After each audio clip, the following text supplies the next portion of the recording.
Sunsplash Saturday. A week ago at South Carolina, Bobby Bowden rekindled his reputation as a road warrior. The Seminoles unleashing an incredible tailback tandem.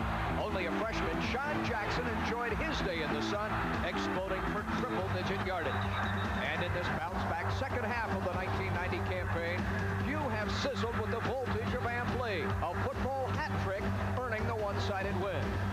Today, young Cincinnati head coach Tim Murphy hopes to earn a road warrior's reputation, too. Saturday, traveling on the ground, Bearcat Terry Strong rambled, rattled, and rolled to impressive numbers against bowl-bound Louisville. And freshman quarterback Jeff Stopa showed the Cardinals and the Seminoles, too, that rebuilding Cincinnati is capable at times of surprises as it looks to spoil Florida State's homecoming here today.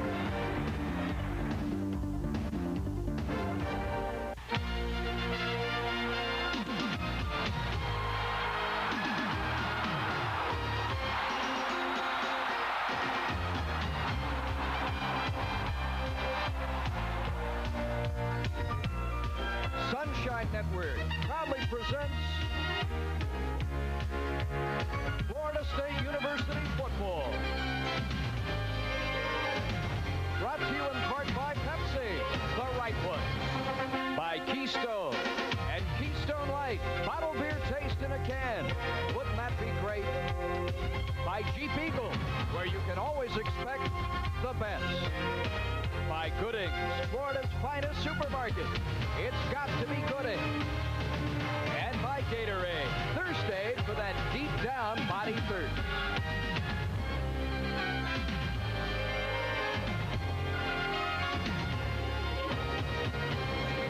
The setting is Tallahassee, Florida, and Doak Campbell Stadium on the campus of Florida State. A crowd in excess of 60,000 fans today will celebrate homecoming as the 12th-rated Florida State Seminoles host the Bearcats from the University of Cincinnati. Good afternoon, hello again, and indeed welcome to FSU with former Seminole headhunter Keith Jones. I'm Paul Kennedy, and Keith, you played in a bunch of these games. Homecoming always special regardless of the campus. Well, it really is. Some of these folks will only come back for one ball game, and that will be homecoming. A lot of garnet and gold in Tallahassee, a lot of excitement in Tallahassee, a lot of happy people in Tallahassee. Great setting for a college football game. From all of us at Sunshine Network, a happy birthday wishes to Coach Bobby Bowden. He turned 61 this past week. He is a guy who's been near perfection in the homecomings he has spent in Tallahassee, facing a young coach and 34-year-old Tim Murphy, who has faced a number of teams at their homecomings this year. As you mentioned, Coach Bowden 14-0, and Tim Murphy and his team playing in their 5th homecoming. How do they do that? One of their own. 3 homecoming opponents already. Florida State the 4th. You added up 5 homecomings for them this year. Yeah, the perfect homecoming foe this year at 1-8 in the eyes of many. Can Amp Lee, Florida State's sensational sophomore, keep it up? He has scored no fewer than 6 touchdowns in the last 2 weeks against the likes of LSU and South Carolina. Well, there's no sophomore jinx here. Amp a little over 550 yards rushing, 250 yards receiving. He's really done it all at the tailback position. Just a sophomore, as I say, no jinx this year. Defensively, a guy who is doing it all is Florida State's number 99, Anthony Moss, who has been making life miserable for opposing quarterbacks. Well, he's got a ton of sacks, and he's hoping to add to it this year. He's really coming to his own, and I really believe that he's a legitimate pro prospect at the outside linebacker position, and I really think he'll do well there, and he's looking for a big game here today also. Like so many schools do around the United States, Cincinnati recruits heavily out of the state of Florida. They have found an outstanding cornerback, too, in Keith Sims. He is truly a guy who will knock your head off. Well, Sims really is. He won the Iron Cat Award. He bench presses 350. He runs a 4.5 40. He's a very, very quick and aggressive corner. He'll really come up and hit you, and Florida State may look to try to stay away from him today. At the wideout position, wearing number 5, Marlon Pierce, also a native of the Sunshine State, can run the 100 meters in under 11 seconds. Well, very, very fast, extreme big play guy. And as you say, coming from Florida, a lot of skilled people from this state, he really adds to that attack. And likewise, they'll try to go to him and try to stay in this ball game with Florida State. Florida State right now is 6-2. The Bearcats, as we mentioned, at 1-8. And Keith Jones, this is bowl time for Florida State. There's significance in this game, a bit riding on it if Florida State wants to get in a bowl that is both significant and pays a good deal of money. There really is. No less than 6 bowl scouts are here right now. A lot of people think we're going here, we're going there. We don't know where, but yet there's a lot of activity going on. And if Florida State wants to be in that New Year's Bowl hunt, they've got to win this week and next week. There can be no letdown. And in fact, I'd even suggest to you, Paul, they have to win big. So look for Florida State to keep the pressure up, even if this game happens to get out of hand. Well, it is homecoming. There have been parades, the floats abounding. We have had a chief and a princess crown this weekend, homecoming concerts and all, and a great crowd on hand. If you were a Florida State alum, the one place you'd probably enjoy being is down on the field. Our own Barry Milligan is down there today, and Barry, it appears that the Bearcats have brought Cincinnati weather with them to Tallahassee.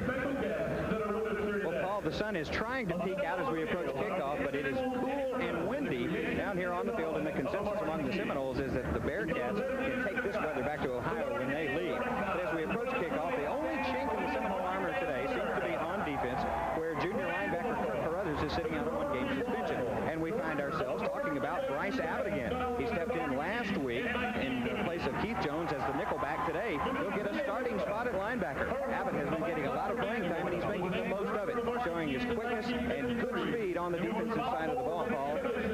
Thank you very much, Barry. We're likely to see a lot of fellas playing for Florida State today and for Cincinnati, too. We'll return with this afternoon's opening kickoff from Tallahassee, Florida, in just a moment here on Sunshine Network.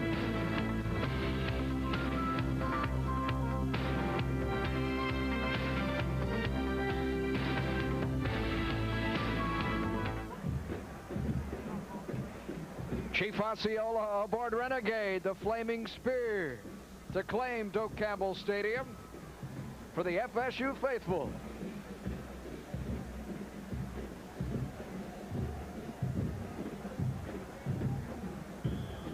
We are set to kick off, and it is Richie Andrews to boot it end over end. It'll be a rather short kick, and from the 11-yard line, here comes Rodney Harris. And Harris is up close to the 20, now fakes free, out to the 30, the 40-yard line, still on his feet. He earns the 44 before being rolled into the Cincinnati bench. That is a return of 33 yards after the broken tackle. And the stop finally made by Terrell Buckley. Cincinnati, Keith, hops the opening kickoff. Well, anytime you come in a severe underdog, the one thing you want to do is get on top quick and try to get momentum in motion on your side. Jeff Stofa, starting as a freshman out of Cincinnati for these Cincinnati Bearcats, are probably going to look to get things started real quick. Terry Strong is the lone setback. It is a very multiple offense we will see this afternoon. First play goes to Strong, and he'll be dropped in the backfield. Swarmed under. FSU defensively coming into this game, starting James Chaney at the nose tackle position for Joe Ostaszewski, and it is Chaney, the 250-pound nose guard, who makes the first stop. Stofa, Britford, Strong in the backfield. Bryant and Pierce, the 2 wide receivers. Koynock, the tight end. In a revamped front line, Arena Johnson, Carmen Payne, and Crysdale, a sophomore center, 291 pounds from Unionville, Ontario. Down the line option, Strong takes the pitch and can't get to the line of scrimmage a second time. Howard Jenkins, the outside linebacker, the junior from Jacksonville, wrestled him down. So you see Florida State's defensive line, Henry O, James Chaney, Troy Sanders. Chaney's in front of his brother Joe. Moss, Jones. We talked about Bryce Abbott and Dinkins at the linebackers. Secondary for Florida State, as we've seen, McCorvey, Buckley at the corners, Reagans and Fowler at the safeties. Damon Bryant comes wide to the left side. Cincinnati dispatching a pair of receivers, doubling up on the far side right. A single set in Britford, who takes the quick handoff, and he'll lose 2 more. It has been negative yardage. -2, -1, and chalk up another 2 in the wrong direction for Cincinnati. John Nance this time at the nose guard position, credited with the stop, and it's 3 and out on the opening possession for Cincinnati. And thus Jeff Jones, a senior kicker, an Ohio native, averaging close to 39 yards per kick, will put his right foot into it. And Terrell Buckley, a sophomore, to return. That kick was nearly blocked. Angling it or trying to away from Buckley. Terrell nonetheless gets there, uses great street coming to the near side, and gets the wall off the block.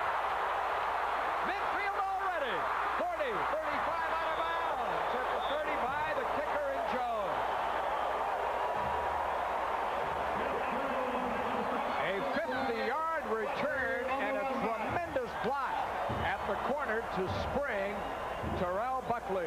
See Buckley's numbers before coming in. You're going to see a good block by John White, I believe, number 44, right there. Able to get his whole shoulder and arm across.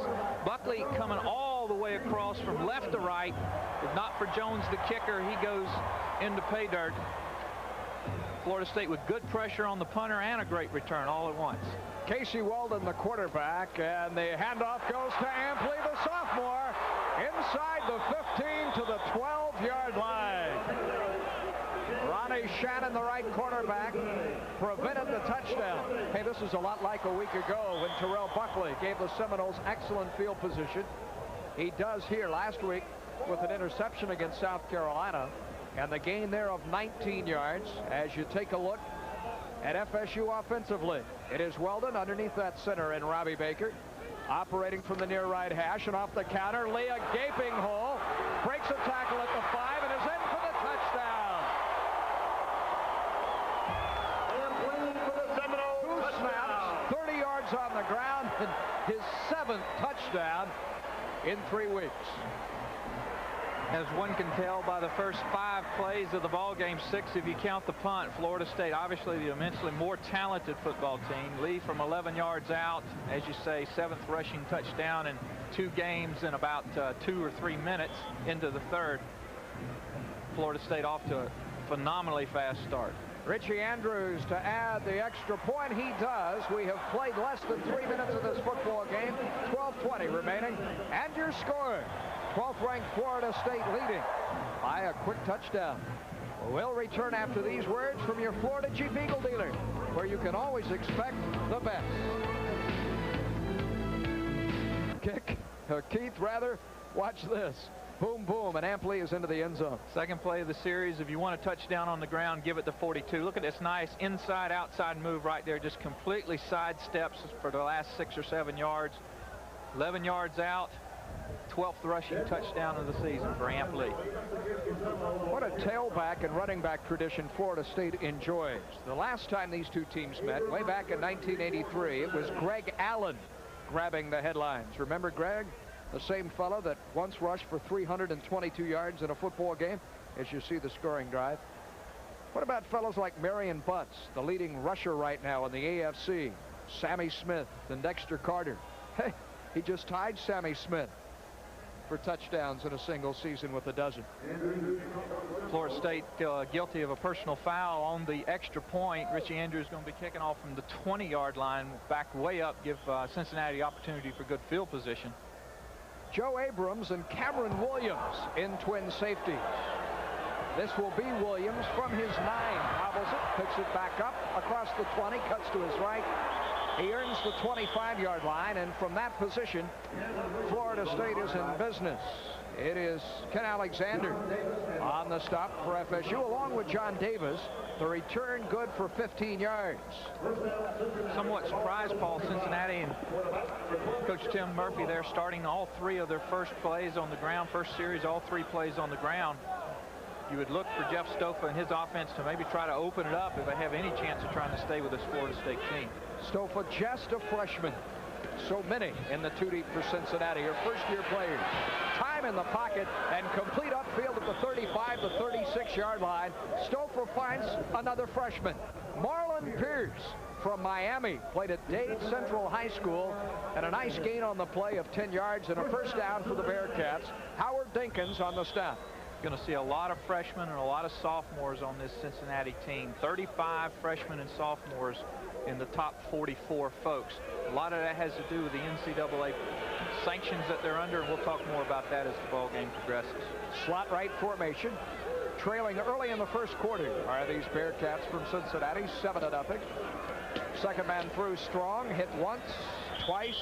Bryce Abbott drilled him at the 44, and he went on his back, or the 39 rather, and went on his back close of the 40. Bryce Abbott starting the inside linebacker position. Barry Milligan told you about Kurt Carruthers' problems, and Abbott was a starter when the year began and lost his starting role. That he did. He started on the other side. Fred's brother Marvin, number 55, replaced him, and now Bryce has moved up to start in place of Carruthers, who's been suspended for this one ball game. Second down, we'll call it a short 6 yards to go for Cincinnati. Strong, wrapped up, and taken down quickly. The strong arms of Troy Sanders, the 6'2", 272-pound sophomore from Elba, Alabama. Look at those biceps. Few folks that wear a Garnet jersey are as strong as is Sanders. You're not going to run through an arm tackle as Sanders. His arms will bring you down. His 26th tackle on the season, had 25 coming into today. And not too many people, when he gets close to him, do they get away. That was no gain on the play. A multiple Cincinnati will call for the nickel package out of Mickey Andrews, Florida State Seminole defense, and the quick hit over the middle. It's caught by Koynock, the tight end. He ran into the umpire, however, and Leon Fowler, the free safety, came in there as well. The umpire, Rusty Spindell, working this game today, and the umpire, as you know, stands in there with the linebackers. He brushed into Koynock, and Fowler appreciated the help. It'll be 4th down. Koynock's a very valuable weapon of the Cincinnati offense. 35 catches coming into today. They'll go to him a lot from that tight end spot. The first time Buckley touched the football, he went 50 yards. Let's see what happens this time as Jeff Jones gets it away. Buckley calls for the fair catch and dives for the football. A dangerous play at his own 33. He holds on. Florida State has the football and the lead with 9:47 remaining on this homecoming Saturday. And the sun has finally splashed on those gold helmets. A lot of rain yesterday, almost all day, drizzle and some thunderstorms this morning, kind of overcast. And as you say, Paul, the sun's just popped through the clouds. Beautiful, beautiful Saturday afternoon for football. Florida State 2 o'clock kickoff because of homecoming. There you see temperature at 54. The wind's probably a little bit but gustier than 7 at times. But it's just beautiful down there right now. Well, the wind is kicking up pretty good, and yesterday, had we played this game a day earlier in Tallahassee, it would have been awfully tough. Mother Nature raining on the homecoming parade. You see some of those winds that came about yesterday. They didn't bother Fred the Head Miller. Homecoming 90. Alberto Reveron, our referee. You see the rest of the men today officiating this game, and Mr. Spindell, who gets, do you get a half a tackle on that, Keith? Well, I guess the Zebras should get credit for things. As we talked about in the telecast last week, they've had a lot of adversity going their way, so to speak, because of some calls and no calls. A lot more attention on the referees than they, in fact, would like on them, and for their own good. And we'll give him half a tackle for that. 3rd down stop. If you're just joining us, Terrell Buckley galloped 50 yards with a punt return to the Cincinnati 30, and 2 snaps later, both carried by Amp Lee, the Seminoles had a quick 6 on the board. This represents Florida State's 2nd possession. Here come the Noles through the air, wide open. Lawrence Dawsey to midfield, across that stripe, and head first into Cincinnati territory, down at the 47-yard line. Kelly Sims, the left cornerback, a native of St. Pete, made the stop for the Bearcats. It's a gain of 22 by number 29. Defensive line for Cincinnati, their linebackers. Nat Dingle is dinged up. He may not see as much action. Sims, who we've talked about, Shannon Harris, Borgella at the right cornerback, another good one. Dingle dinged up. Spinning inside the 45. Edgar Bennett, the Florida State fullback, to the 44. Don Hauser, a freshman inside linebacker, stopped the junior Jacksonville native in Bennett. And you see the numbers on him. A very impressive yards per carry average. And he is also Florida State's 2nd leading receiver. For that gentleman, Bobby Bowden, he says he'd much rather be a young 60 than an old 40. Winning will keep you young. Look at Dawsey. 30, 25, 20. Drilled and knocked forward inside the 15 down to the 12-yard line. A freshman cornerback, and Sims the other corner on the stop. And you can see with those 2 catches in this drive, he has extended a tremendous streak. We've seen Florida State do this a lot, an under route, a hide route from the wide out position, and Dawsey does what he does best, and that's get in traffic and run. Maybe not the most gifted open field runner, but there's nobody in the country from the wide out position that can run in traffic better than Dawsey. Bennett running in traffic to Keith to the 5-yard line. Dawsey had a gain gain of 31, and now you tack on 9 more. That's 40 yards in 2 snaps, and it is apparent that unless Cincinnati does something defensively, which we haven't seen to this point, it's going to be a garnet and gold Saturday. Well, Florida State averaging better than 420 yards a game, rushing and passing. They're 18th in the country in that category and looking to add to it. The I formation, Bennett, a waltz. I don't know that a Bearcat even slowed him down. Started left, broke back right, and then 13-0 FSU, and that's the hardest hit he's taken. And guess who delivered it? Number 29, Dawsey. He'll hit you. That took all of 5 plays. The call on Brad Johnson and Richie Andrews again. And in a moment, Cincinnati is going to get another opportunity to do something it's practiced a lot this year, and that is return kickoffs. Your score, 14-0 FSU. And we'll return after this word from Gooding, Florida's finest supermarket. It's got to be Gooding. Overcast when the day began with the lights on. Florida State is offering its own sunshine today. Edgar Bennett blasting in for the 2nd touchdown in less than 8 minutes today. You see a very short drive. And for Bennett, that is his 6th touchdown in this his junior year. Weldon to Dawsey twice. Very important in that drive. A catch of 22 by Lawrence and another of 31. Abrams and Harris for Cincinnati. And this is Abrams from his own end zone. He won't reach the 10-yard line. At the 9, he's taken off his feet, cut down by Levon Brown, our reserve secondary performer, as we get another look at the cakewalk. It appears that not a single white shirt touches Bennett, and then he gets nailed in the end zone by his own teammate in Dawsey. As you mentioned, just a junior out of Jacksonville. Jeff Stofa, who has a strong right arm, he has showed that already, firing a sideline route to Marlon Pierce. Takes over for the 3rd time today, but backed up near his own goal line. Play action, will throw, and has it complete as tight end Coinot, who is knocked at the 18, 19-yard line, a yard shy of a 1st down. Billy Reagan, a strong safety in the tradition of my broadcast partner Keith Jones today with a solid hit. Coinot 6'4", 230, and an underclassman, a sophomore, and their leading receiver for the Bearcats. As you saw there on the graphics, 4 touchdowns. Cincinnati, with this multiple offense, really tries to get the ball to the tight end, and Coinot's a great target there at that 6'4" height. Pierce and Bryant, twin receivers to the near left side. 2nd and needing a yard. This is Stofa. Everyone covered. Buys time, rolls right, and now throws it incomplete. I don't think he ever saw Buckley. Buckley ran up to him and drilled him. Stofa never saw him. Didn't appear to, Keith. Stofa, just a freshman. He's going to learn that you got to keep that peripheral vision wide open. He was looking downfield, and Buckley, number 27, kind of snuck up on him with that good speed. You're going to see, look at it. Buckley's going to come out of nowhere, and Stofa just appeared not to give him a good look. Stofa starting in front of an injured Paul Anderson, a normal starter for Cincinnati, who's out with an ankle, although he is here today.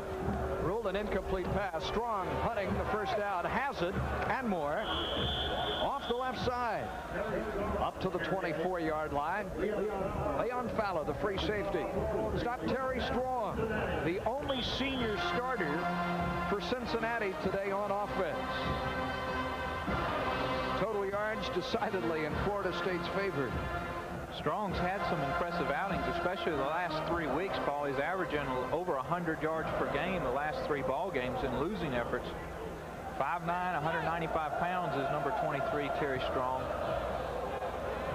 On 1st down, Stofa, the blitz is on. He's in trouble. Does he scramble? 30, 1st down, 35. Fumble.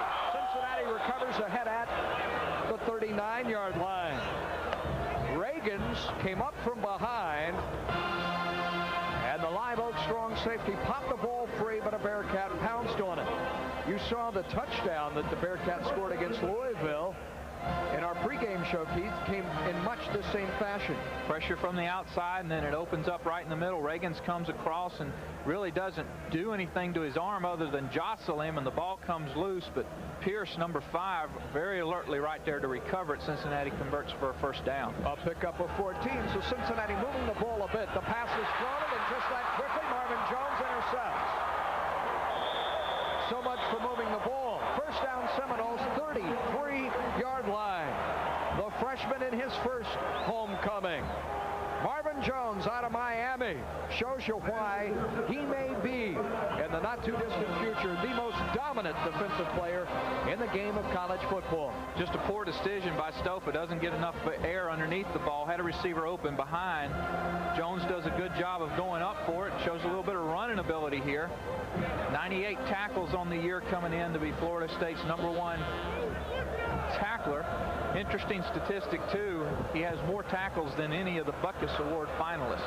Weldon to the sidelines underneath Lee. One guy misses, 2 guy miss. Out of bounds, 11-yard line. Poor tackling there. When you have the advantage of the boundary and all it takes is a solid shove to get him out of bounds, and no one could do that. Credit Amp Lee with walking the tightrope and earning 21 yards. And in all of this, Casey Weldon, the Tallahassee junior, the 2-year letterman, may garner himself some incredible offensive statistics today. Thus far, a perfect 3 of 3 for 76 yards. Operating from his 12-yard line of the Cincinnati 12, and guns out to the flat. Lee has it, uses his speed to the 5, and butts his head to ram to the 2. And 3 on the reception. Rodney Harris, the free safety, a freshman himself, came up to run him out of bounds, and that is part of the problem for Cincinnati as you look at their first-string unit and their second-string unit. They are laden with freshmen as Tim Murphy builds this program with youth. It is tough to play 18-year-olds against the 12th-ranked team in all the nation, who may be better than 12. Weldon into the end zone. He floats it, and it's a touchdown. Lawrence Dawsey with the 3rd touchdown of the first quarter. Number 29, Lawrence Dawsey. Shannon, the cornerback, beaten on the play, and that was thrown perfectly by Weldon. Weldon had all day to throw it. He allowed Dawsey to work free, and then he had plenty of territory since they were on the left hash to actually run away from the corner. Weldon right on target with it. 3rd touchdown reception of the year for Dawsey. That's an interesting statistic in its own right. It was only his 3rd. Timeout on the field. Florida State has 3 touchdowns itself. 5:50 to go in period number 1. And the alums love it. 21-0 as Marvin Jones, the freshman linebacker, earns his first interception to put FSU in business. And hey, there is a guy who enjoyed a glorious career out on the field with our own Terry Milligan.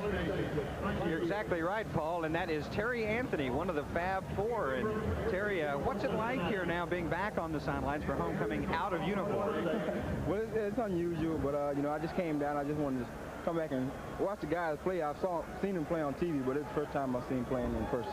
Now, things didn't go exactly as you would have liked in the NFL after the draft, but you said you're still down in Tampa Bay working out a lot, and it was just a case of bad timing. Yeah, in the NFL, it's a case of opportunity, and I came in at the wrong opportunity, and you know, they were very high on me, and they want me to come back next year. So I'm just go back and give it my all, and you know, just hope for the best. No doubt in your mind, though, that Terry Anthony is an NFL caliber wide receiver. Oh yeah, I got a lot to prove to myself and to the NFL that I do belong there. And what about this the current core of Florida State wide receivers? Another pretty good group. Well, I think this group is more competitive than the group we had when we came in. You know, when we came in, it was me, Lawrence Dawsey, Ronald Lewis, Bruce Saint, and a couple other guys. And the group they got now with Shannon Baker, Eric Terrell, and some others, I think they got a chance to be a great group. I think they'll still have a long way to go, though, to make the Seminole fans forget the Fab Four. Well, hopefully, you know, the Fab Four legacy will live a long time, and if not, I think this group has the talent to upend us. All right, Terry, best of luck in your career. Thank you. Back to you, Paul. Yeah, thanks. And I know that Ray Perkins thought a lot of him in Tampa Bay, and Terry mentioning that Perkins and his staff hopes that he comes back next year. He has a great deal of ability. Well, and he mentioned exactly the situation that exists in the NFL. It's the right time and the right place, and it sometimes doesn't work out, and sometimes you have to go back the second or third time. On second and needing 3, this is Strong, running quite strongly for the first down. Great balance, 5'9", 195. John Weish, strong safety, on the stop. Last week, picking up 123 yards against Louisville. Hey, Louisville's had a great year, have they not, the Cardinals? That they have. You know, Howard Schnellenberger and his group, you see why 120 plus against Louisville. Very compact at 5'9", 195 pounds is Strong, but he keeps his knees up and he keeps running north and south. Britford is the fullback behind him from the Cincinnati 31-yard line. Stofa play action. Guns upfield, incomplete, and he threw it in heavy traffic, intending it for his tight end, Joe Koynock. And there were garnet and gold fence posts all around it. That's a dangerous pass to throw for a fellow who's been picked off once already. And incidentally, that was his 13th interception this year. Well, not only that, but Stofa had a man wide open, and Damon Bryant down the sidelines didn't see him. The little knoll right there was about as close as any Florida State defender to Bryant. The receivers doubled to the near side left, as you see, as Florida State walks up the blitz and is coming. Stofa reads it. Koynock, the tight end, catches it. They'll pick up 4, maybe 5. Davis in the secondary, got him around the ankles. One thing Stofa is doing well, Keith, he and Koynock are able to pick up the blitz and release quickly, and you have to, the way Florida State can rush the pass. You're not going to get a lot of time when Florida State brings pressure because they've got such speed at all positions, down linemen, outside linebackers, safeties, and or corners when they come. So you've got to hit your hot receiver quick. Stofa and Koynock have teamed up and done a good job so far here today. Stofa's checking off at the line of scrimmage, 3rd and needing 5. Down the middle, left down at the 46-yard line. Davis with the diving effort, beaten by perhaps a step. The intended receiver, Marlon Pierce, on a post route, had Davis by a step, and watch him recover. Come right at you, and you're going to see Davis close and then cut in front, get that big left hand up there and just knock it down. Notice another thing, he knocked the ball down. He didn't try to tip it away or bat it up. He knocked the ball down. That prohibits the receiver from getting the rebound. Jeff Jones will punt for the 3rd time. One has been a disaster, another a fair catch, and this is a fake. The up man has it. Racing free for Cincinnati. It's Chad Lindsey. All the way down inside the 30 to the 25-yard line. What a surprise. Turnabout is fair play. It's Bowden Seminoles known for the trick play, and Charles Stewart is down at the 22. They'll mark him at the 25. Watch Florida State. They've got the block on. Everybody's blocking and nobody's paying attention. And now, right now, you got the old flea flicker. If he'd have pitched the ball back to Jones, he's got an opportunity for a touchdown. He keeps it. Buckley's able to corral him and bring him down. Cincinnati set up on Florida State 25-yard line. A gain on the play of 38. Interception, Buckley! Touchdown. Count him off with it. 50, 40, 30. Keep running, young man. 10, 5, touchdown.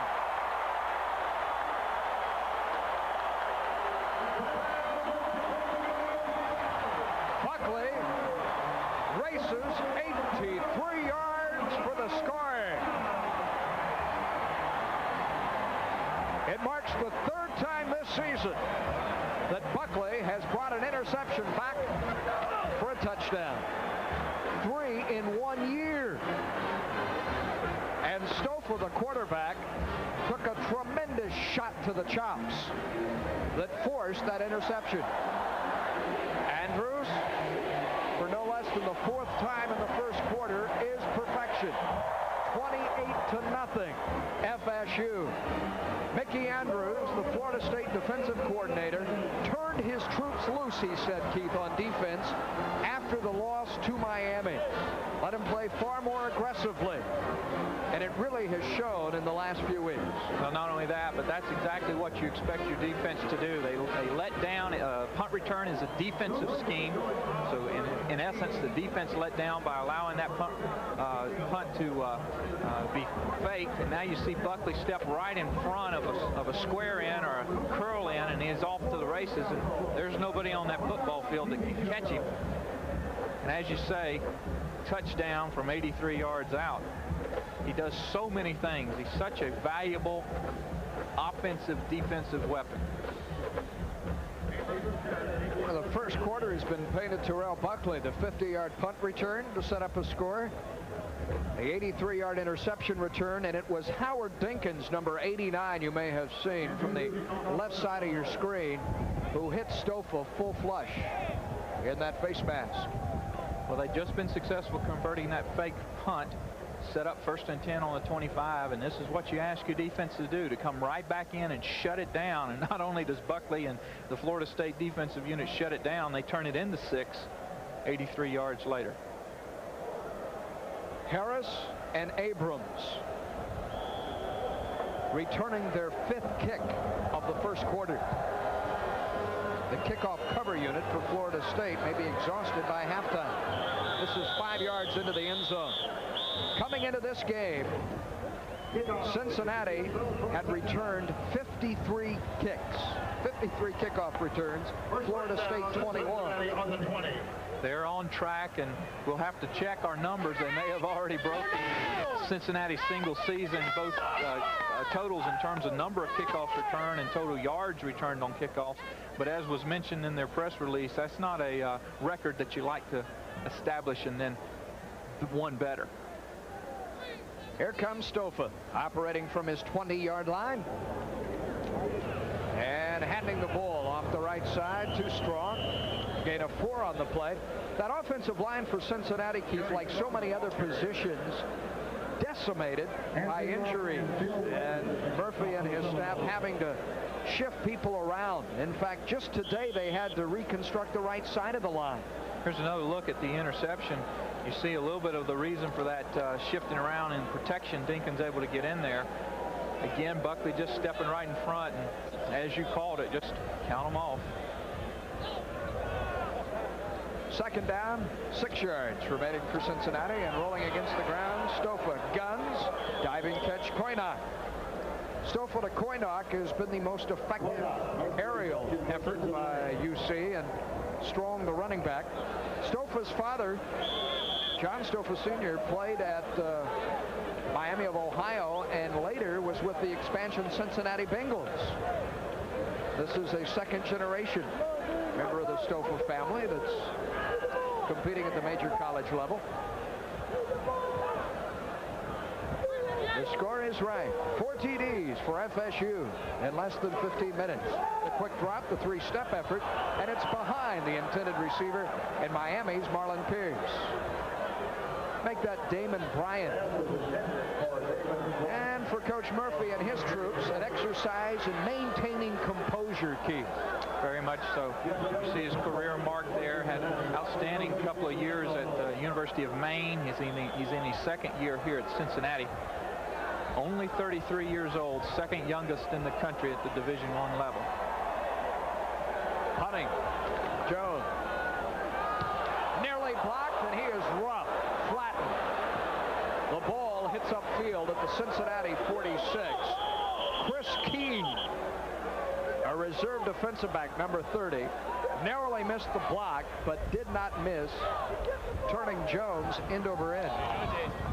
Here is the call from our referee. Personal foul, roughing the kicker, Florida State. That'll be certainly enough for the 1st down, and Cincinnati will have the ball back. The first mistake today in the 1st quarter by Florida State, which has gone, Keith, for the block, and each of the 3 previous times that Jones has lined up. Well, Jones had 4 blocked last year, has not had any block this year. You're going to see it come right at it. This is a case of getting too far upfield, the ball underneath. And when you run into the punter and you don't tip the ball or partially block the ball, they have a penalty for that called roughing the punter. That's an automatic first down. Cincinnati in business at their own 43. With Don Shula in Miami, isn't the state of Florida blessed with two of the greatest coaches to have ever X and O'd in this great game of football? A new quarterback for Cincinnati, and he's running for his life. Paul Anderson. He has a completion, though, to Koynak into Florida State territory. The 45. The ball is marked out of bounds at the 43. Anderson is a freshman, a redshirt, a scrambler from Sterling Heights, Michigan, who has had some big days this year in his second year on the UC campus. And he had to use that mobility there, Keith, for the pickup of 14. He's a little bit hobbled. You notice as he was running into the huddle, he's limping just a little bit. He has a bad ankle. Koynak now with 5 receptions on the day, good for 35 yards. Strong spurts through, and then it's flipped up. Someone got him around the ankles with the left hand. May have been Marvin Jones, the freshman linebacker, and Strong is frustrated. He saw daylight, and had not Jones hauled him down, that's a touchdown for Cincinnati. They really opened up that right side. They did a good job over there, and Florida State again coming with pressure, and when you come with pressure on isolation plays and you can get it back through that first wave, he's back in the secondary very quickly. David Bryant, pardon me, to the top of the screen. The left side was Pierce, and the handoff is to Joe Abrams. Still another Florida native. This guy is a sophomore, number 9 for Cincinnati, only 5 feet 7 inches tall, all of 178 pounds. He went to Tampa's Hillsborough High School. I would think you could build a pretty good program if you could entice Florida natives like Abrams and Bryant and Pierce to head north. That you could. A lot of skilled talent that's just very young on this Cincinnati ball club. Needing a yard, Anderson will keep it himself and earn the first down. Nice option run. And level. Nearly took his head off at the 23-yard line. They go flying into the Florida State bench. Marvin Jones hitting first.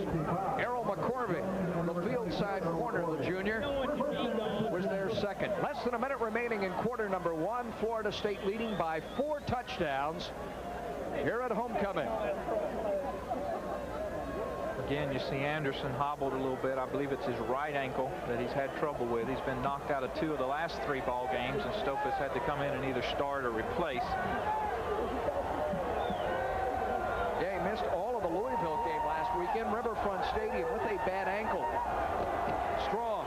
The hole was clogged up the gut, trying to veer outside, and ran into a wall of red. Howard Dinkins is having a strong first quarter. The 4th time he's been involved on the stop. No gain on the play. That slows Cincinnati down a bit. This is their finest effort of the first quarter. That may be the final play of period number 1 as well. The 8th play of this march. And just 14 seconds, 12-11 as you see. Remaining. It's second down. Anderson, as the clock expires, fires a timing route, and it's caught at the 1-yard line. Marlon Pierce, a tremendous grab with McCorvey all over him. The first quarter is history, and it ends on a rare high note for the Bearcats. Pierce, the great grab, will return to more Florida State football after these words from Pepsi. The right one. Ciola hoping that the second quarter in Tallahassee mirrors the first. Cincinnati dominated until the gun sounded. Watch this final play of period number 1. Excellent position by McCorvey, and Pierce just reaches up, takes the ball, and then gets it down to his body away from him. See there, McCorvey's got his hand all over it, his left hand all over the ball, but Pierce just able to keep it into his body. Cincinnati's in business on about the 2-foot line. Look at all the guys that play for UC from Florida. Bryant, Jennings, Pierce, who made the grab, Sims, Borgella, Montiel, Robinson, and others. An opportunity for Cincinnati to score now, and Anderson, the quarterback, if he's not in, it's close, and yes, they'll give him the touchdown. Touchdown Cincinnati on the first snap of the second quarter. Anderson with a fine job on in relief of Stofa. Engineers a 10-play drive. Just sneaks right in behind the right side of his offense. Just barely gets the ball across the goal line, but that's all you need. You have to wonder, though, Paul, how long that wheel will hold out on him.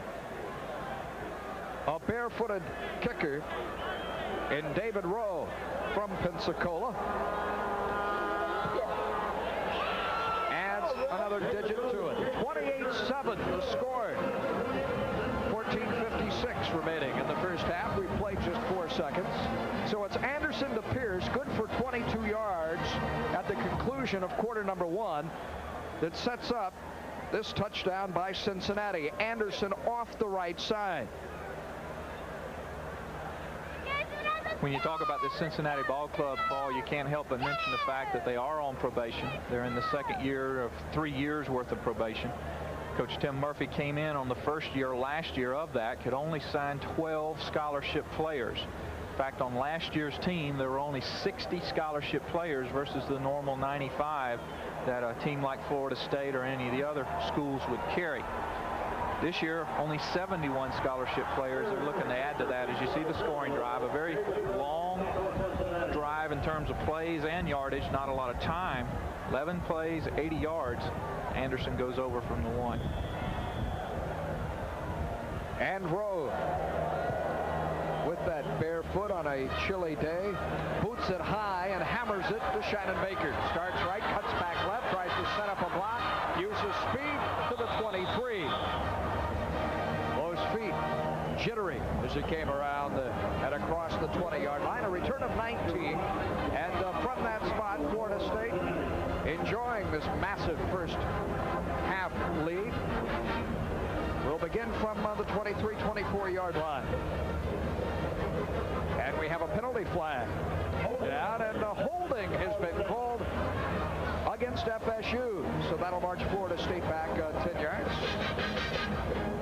Holding Florida State on the run back. First down. And the line of scrimmage will be set at the 13. Casey Weldon still in at the helm, and his numbers so far today. He has already thrown for 84 yards. He's a perfect 6 of 6. And he has a touchdown in there, too, to Lawrence Dawsey. A big day at homecoming, and he's rolling out and looking to add to it. Gunning to the boundary, and it's batted down. An excellent defensive play. Dawsey, the intended receiver, and the ball knocked down by Jocelyn Borgella from Miami. Number 6 right there.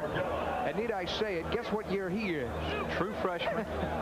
True freshman. 5'11", 175 pounds. Weldon too late pulling the string on that one. Borgella nearly picking that one off and doing his imitation of Terrell Buckley in the same direction, just a little bit shorter. Well, his first incompletion due in large measure to the play by Borgella. We have a fresh running back tandem in the game, and Weldon fakes to him, throws downfield. What a grab! Dawsey at the 35! Incredible! The post route, upfield 40, 44-yard line. Playing without fear. He laid those arms out, hauled it in, and gains 41. 2 great hits on this play. Watch Weldon take a hit. Then you're going to see Dawsey reach out, extend, and wham! Hello. And able to keep his feet up underneath him and still head upfield.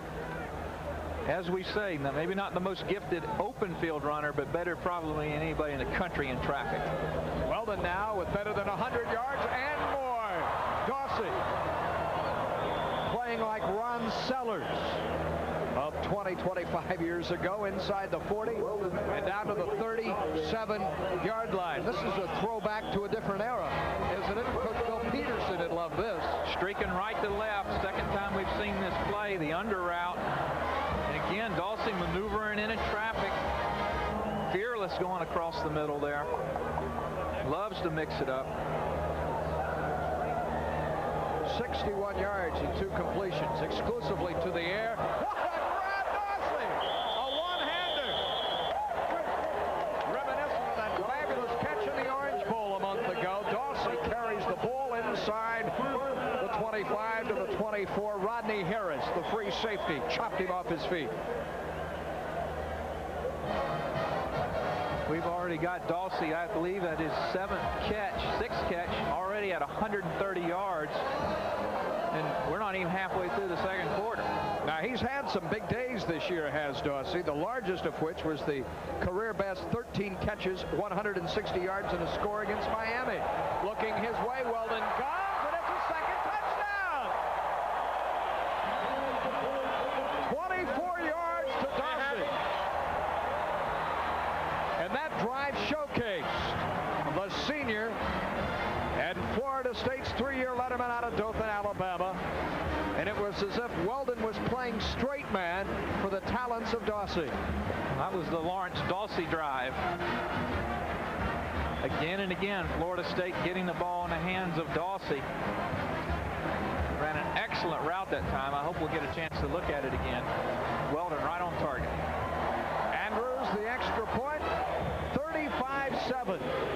Florida State with 13:06 to go in the first half. We'll return after this word from cold-filtered Keystone and Keystone Light.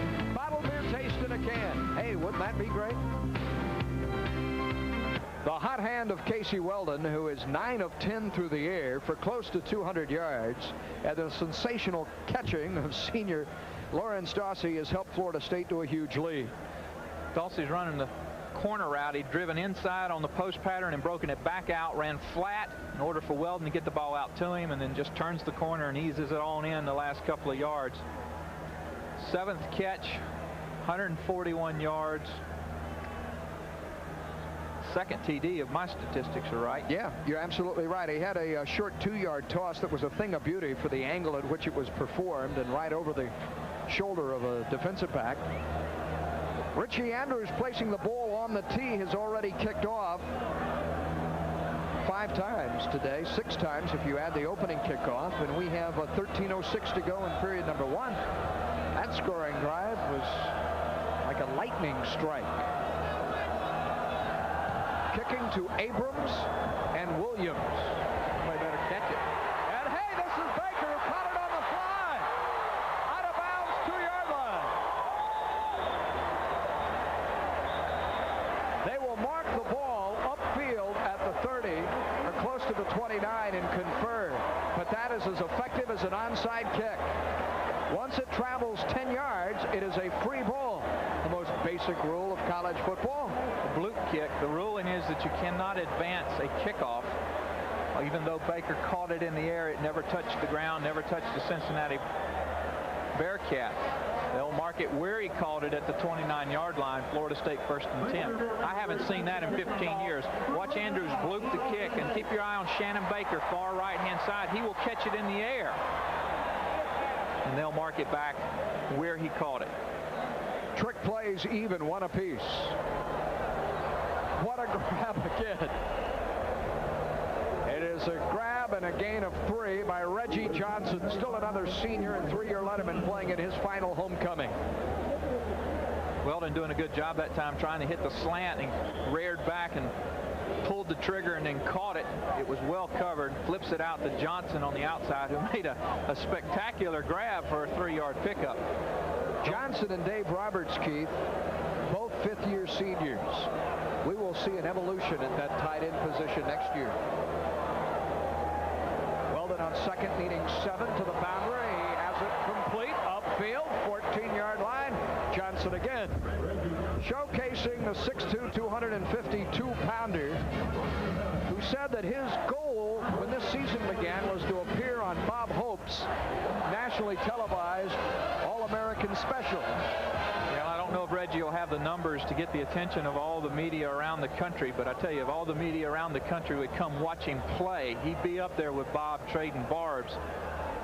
As gifted a tight end as there is in the country, without a doubt. What about a 4'5", a little less, and he's 250 pounds plus. Weldon airborne, end zone. Dawsey broken up this time. He tried to go over the back, actually, of the cornerback Ronnie Shannon, that junior there from Akron, Ohio. And even though he is taller, Dawsey about 3-4 inches taller than Shannon at 6'1", 6'2", he was unable to come up with it. For Weldon, his second incompletion. Pretty impressive numbers nonetheless, and it leads one to believe that we will see Brad Johnson If not in this half, certainly when the second half begins. Well, as I mentioned in the opening, look to Florida State to keep the pressure on. They won big last week, didn't move up in the polls, and they're looking to prove a few things. Off the draw, Sean Jackson, touchdown Florida State. In his first homecoming, the 220-pound native of New Orleans, Louisiana, who enjoyed a phenomenal afternoon last week at South Carolina, pops it in from 13 yards out. And Florida State has increased its lead to 41-7.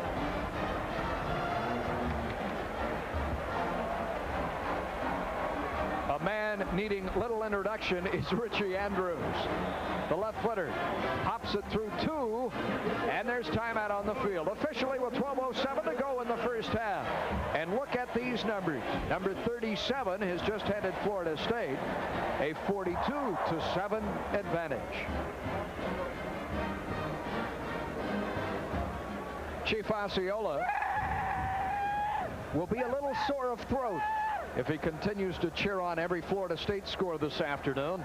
FSU has just posted its 5th touchdown, making it 6th touchdown.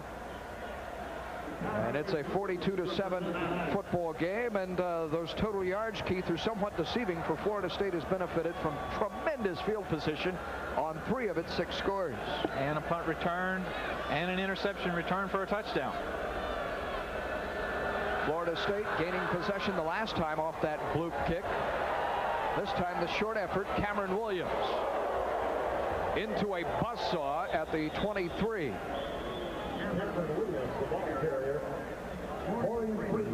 Florida State ranked 12th when this day began, and certainly with full intentions of working its way upward in the polls, is turning its offense loose too, playing with the tenacity of its defense. Draw action with Jackson downfield, number 67, Kevin Mancini, the junior, in front blocking, putting points number 41 on the board. Andrews converts it 42-7 Florida State. Anderson has directed one impressive march, 10 plays, 80 yards. He returns at the helm, and number 19 stands in the pocket and rifles it right through the outstretched arms of Bryant, upfield at the 40-yard line. Bryant was open with speed, and the pass was high by Anderson. He threw that hard. And then Marvin Jones on a blitz came through and leveled Anderson. Hey, the Olive Garden is proud to support the Boy Scouts of America during the Scouting for Food campaign in Central Florida. Help us achieve the goal of collecting 200 tons of food for distribution at the Second Harvest Food Bank. The Olive Garden, proud to participate for the benefit of the Central Florida community. Anderson on second down with a spinning Mike Redford. Good speed by the little guy. Up to midfield and shoved out of bounds. I did not see a flag. And Cincinnati is over to protect a guy who is only 5 feet, 6 inches tall, a walk-on who plays the fullback position. They had no idea who Bradford was. He showed up in August at camp, was on the scouts team up until 2 or 3 weeks ago, and here he is starting, and you can see why he got detentions. Very, very compact, very small, but very, very muscular. John Weish finished him off. Anderson on the option, tucks it up the back of Bradford and down to the 35, 34-yard line. For a guy with size, 6 feet 4 inches tall, and tipping the scales at 195, and playing, as you mentioned, Keith, with a bad ankle, this guy has foot speed. McCorvey, the cornerback, on the stop for Florida State. It's a gain good for 16 yards. His 1,138 yards of passing is already a freshman record at Cincinnati for this year. Cincinnati sends Bryant wide left. Pierce comes to the near side right. And on first down, Strong, a gaping hole off the right side, runs through a tackler, another tackler. Hey, to the 24, 23-yard line. Let's check in with Barry Milligan down on the field. Paul, the defense not playing at its best right now. They seem to have gotten a little bit complacent. I know that does not sit well with Mickey Andrews. The coaching staff had wanted to give the first unit a good half of work, and that be it. The second half game plan was to pretty much be a battle for second string. With Florida and a possible major bowl bid on the horizon, Bobby Bowden wants to work on his depth, get those second line players ready for action. It's the first team defense right now that's given up some yards, although the game pretty much well in hand. Anderson with the first down. This is Bradford cracked at the line of scrimmage and driven backwards. Bryce Abbott, that's how you play inside linebacker for Bobby Bowden. He put an end to the onslaught by Cincinnati that had seen the Bearcats come down the field close to 60 yards in 3 snaps. Abbott, a sophomore, came in as a defensive back. You see him at 215 pounds. If he's going to stay a linebacker, he's going to have to get a little bigger than that. Playing in front of Carruthers, as we mentioned, had started earlier in the year on the other side in front of Jones. An excellent, excellent backup, though, Paul. Won't get you beat.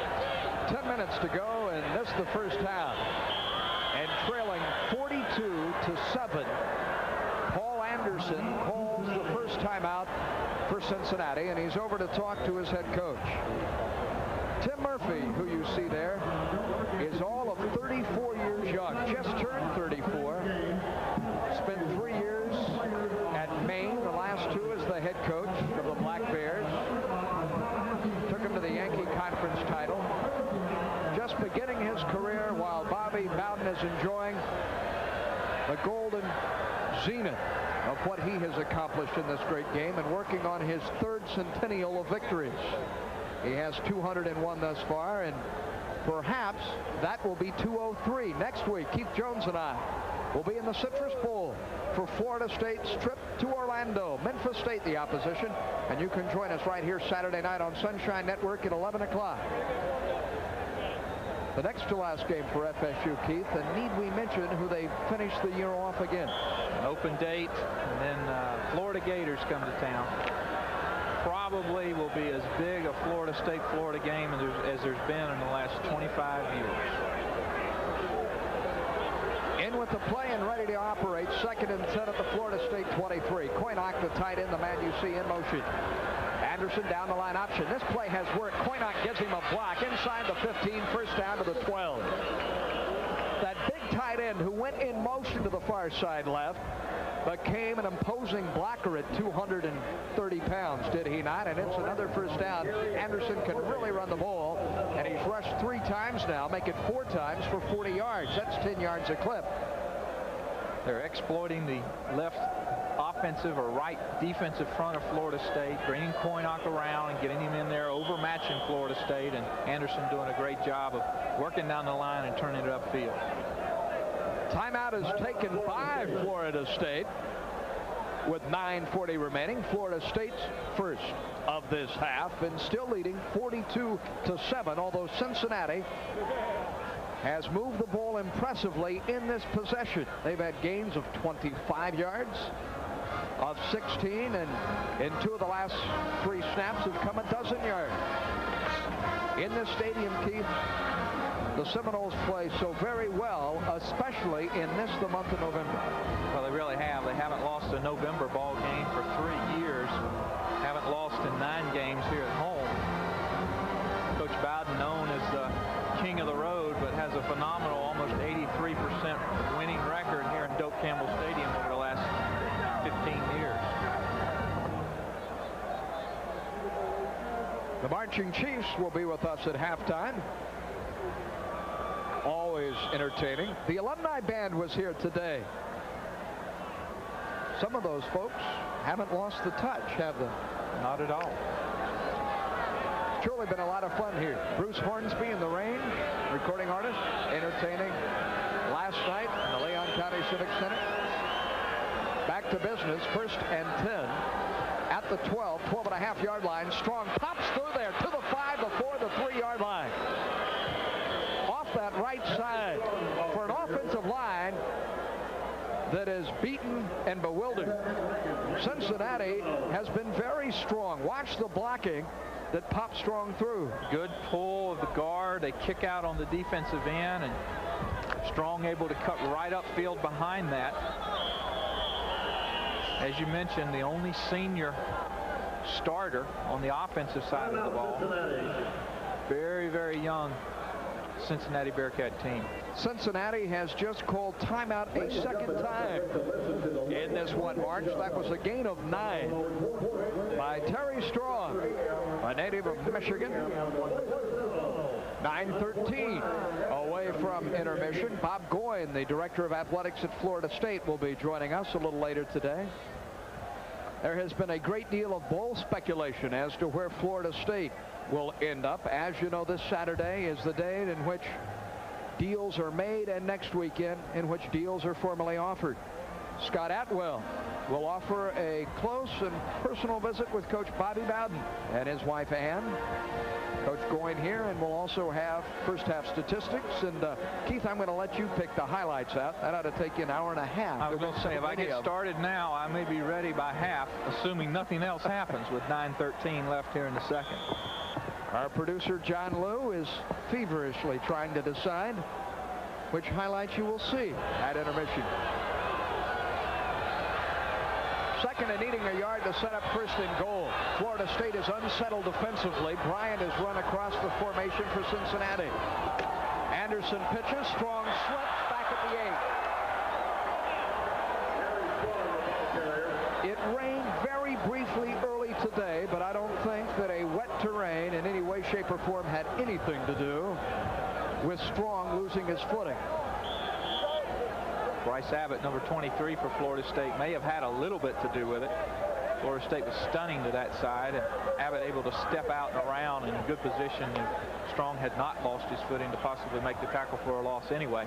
It cost him 4. It's 3rd and 6, 3rd and 5.5. Pierce to the far side left as his point off the tight end. Strong to the 5 and close to the first down marker. He'll be about a yard shy. You saw John Davis, the free safety, make a solid tackle of a guy that's very hard to bring down. He's shown us that. How do you tackle a guy that size, Keith?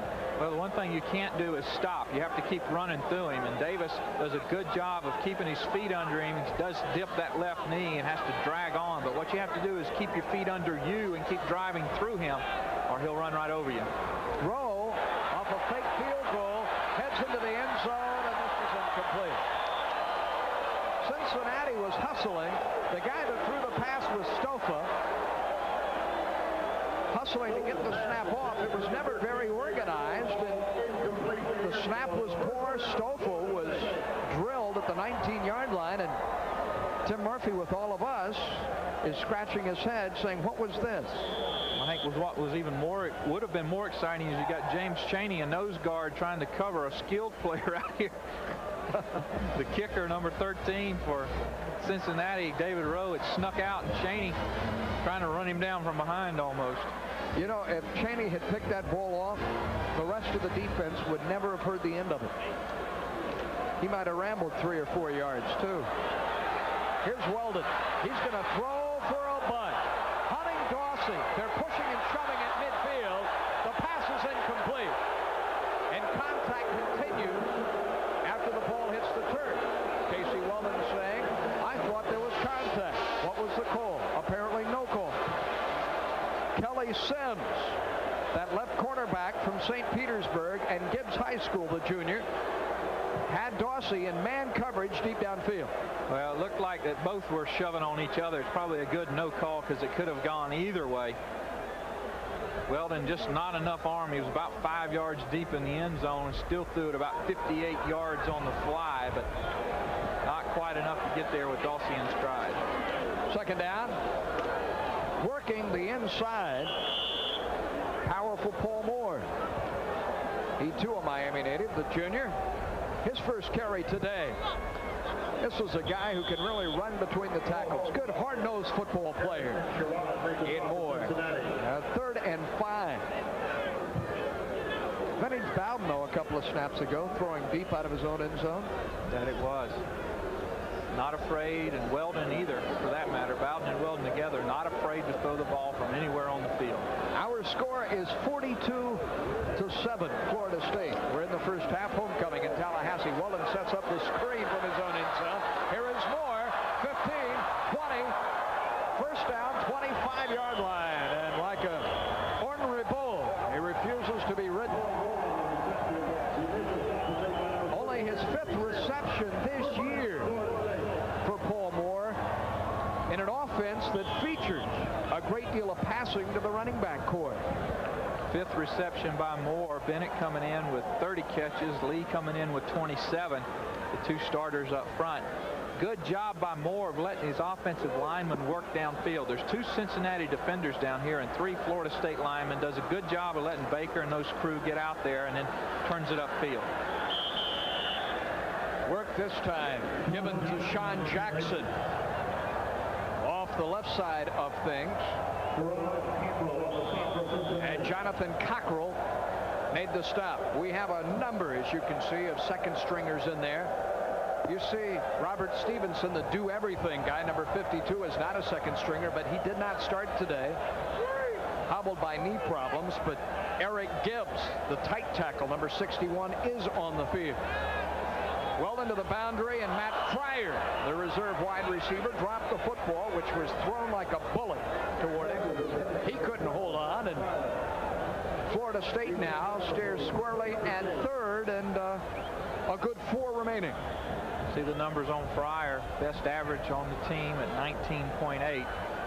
Had a 50-yarder plus a couple of weeks ago on a circus catch. Florida's high school career reception holder of Live Oak. That was the 4th incomplete pass for Weldon. He'll toss it to Jackson this time, who turns the corner, explodes across the 40 and ahead to the 45, the 46-yard line. And didn't the Seminoles run that effectively? Pulling guards and tackles and blocking on the perimeter. A big pat on the back deserved by FSU's Robert Stevenson. He got out there to level a Bearcat. Rodney Harris, the free safety, Keith, knocked him down. Coach Bowden was talking about Jackson during the week and said he really is the example of a slasher. Picked up 15 there. In around to Dawsey. Off the reverse. Gets 1 block, 2 block. 45-40. Nearly lost his helmet. The chin strap kept it on, and he is finally down at the 36-yard line. Razzle-dazzle football by FSU. Ron Dixon, the left tackle, a sophomore, tried to separate Dawsey from what I'm sure is a very treasured golden helmet. Good block by Casey Weldon here. And Dawsey's going to continue to move upfield. He picks up 18. This is the 4th reverse. The prior 3 netted a total of 15, so he more than doubles his rushing output there on that 1 play. Gain of 18. Weldon trying to add to a 42-7 advantage, throw short. Downfield at the 16-yard line. A second time failing to connect with that man, Matt Fryer. He too a freshman who has had some big grabs in only his first year of varsity competition. Most notably that catch, Keith, against LSU in the first half 2 weeks ago in this stadium, brought 60,000 to its feet. Weldon extremely upset with himself on that throw. Fryer was open and he just underthrew it badly. Already here in the second quarter, over 200 yards. Yeah, 3rd time in 4 weeks he's thrown for better than 200. And Jackson, who raced for better than 100 on the ground, is headed toward that kind of a day here today. That's a pickup of 11, and he is nearly halfway home. 4 carries, 44 yards, and a touchdown. Cockrell, the strong safety. Scott Brown, an inside linebacker from Dayton, Ohio, the sophomore, number 47, teamed on the tackle. As you watch Jackson run, watch how he is now as he gets older and matures some into this college game. He's going to start shortening his steps up, and he's going to spurt. Instead of just lumbering around, he's going to start cutting. That's a sign of confidence. E.T. on his knees. A yard shy of the first. Downfield at the 16. Eric Terrell with his hands on the football for the first time this afternoon. A guy who can really burn it, Keith. The sophomore, 5'11", 180 from right here in Tallahassee. Godby High School. Great expectations. Great potential. Storyline now is, will he fulfill them? Has a good work ethic. The coaches like him. He hustles. He works. Knows he's got to pay his dues. And if he does all that and continues to improve, he will be a great one. coming off the short right side. Paul Moore earns the first down to the 14-yard line, and a timeout taken for a moment to move the chains even further forward. That was Paul's second carry. He's picked up 9. Putting a little pressure, it looks like, on that jersey key. He's a guy that can carry a lot of weight. And really slimmed down coming into the season. Came in about 225, 230, probably up around 240 now, and showing a little sign of it. Weldon, short drop, wide open. Dave Roberts, the tight end, to the 5-yard line. The senior Roberts out of Griffin, Georgia. He ought to be up in the stands with the old grads because he's an old grad himself. He earned his bachelor's degree about a year and a half ago and has since been in graduate school. He's on both sides of the homecoming parties and celebrations, is he not? The only member of the Alumni Association on the field. He's going to show his imitation of quick feet here, too, and unfortunately, Dave doesn't possess a lot of those. He's got some nifty fingers on a guitar, though. Well, with some nifty feet, pumps, fires, caught. No! Dawsey nearly corralled his third touchdown reception of the afternoon. And oh, is Casey Weldon hot. Weldon had to pay a price, for he hung out as long as he could, waiting for Dawsey to come free. And just as he let it go, Mark Rankin, a 226-pound outside linebacker, watch the shot he gives him. Well, Weldon steps right into it. Ball just a little bit short. You see Dawsey there fumbling on the ground. Watch this hit. Pulls it down. Boom. Ooh, that'll make your wife and baby upset. It was Casey rather than Rankin that knocked him down, and into the end zone again is Paul Moore. Moore with his first touchdown this afternoon. Moore has scored. Sean Jackson has scored. Amp Lee has scored. Dawsey has scored twice. Don't leave out the defense. Well, Terrell Buckley, too.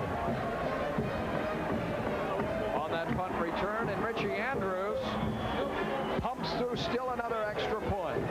We've nearly hit 50 to less than 2 quarters of play here on Sunshine Network. Of the season has scored 2 in the last 2 weeks, Keith. Nothing fancy, just straight up the middle. Does a good job of feeling off his blockers and keeping his knees up, and that short little run converts a 96-yard drive. Pretty impressive if you're on the Florida State side of the ledger. Florida State leads 49-7. There are all sorts of alumni, fellows like Keith, who have worn this jersey in the past, who are in this stadium today, and we're going to try and visit with a number of those fellows this afternoon. This is Joe Abrams, who fouled the ball. It comes loose. A scramble that Cincinnati wins. It's fun to watch the intensity level rise, even though it's high on a kick cover situation. But when a ball comes free, the extra surge of adrenaline, and players fly toward the football. Everybody's usually pretty much wide open or just fixing to be slowing down, and big skin pops up. We're going to get a look at it from the back here. Watch Abrams drop the ball very casually and alertly picks it up. Then it comes loose again, and everybody flies for it. Cincinnati with Strong, the fullback, for 3 or 4. Let's check in once again with Barry Milligan down on the field at Doak Campbell. Thanks a lot, Paul. I'm here with a guy much like Keith Jones, one of the former headhunters in the Florida State secondary, Stan Shivers. And I know you played last year with Green Bay, and looking forward to perhaps continuing your career in the World League. Yeah, right now it's kind of open there. When I heard about it, I got really excited. But right now I'm unsure of my future. What's it like for you, the experience of coming back here, being out of uniform on the sideline? It's exciting, but I feel kind of out of place. I want to be out there, but I'm a fan now. But I enjoy being back. A chance to reminisce with a lot of your old buddies too. Really is. A few came up from South Florida, and we're having a great time. Now, what about this secondary here? A lot of youth on the team, but a lot of speed. What's your assessment of it? I think they're really good. I think they're going to go get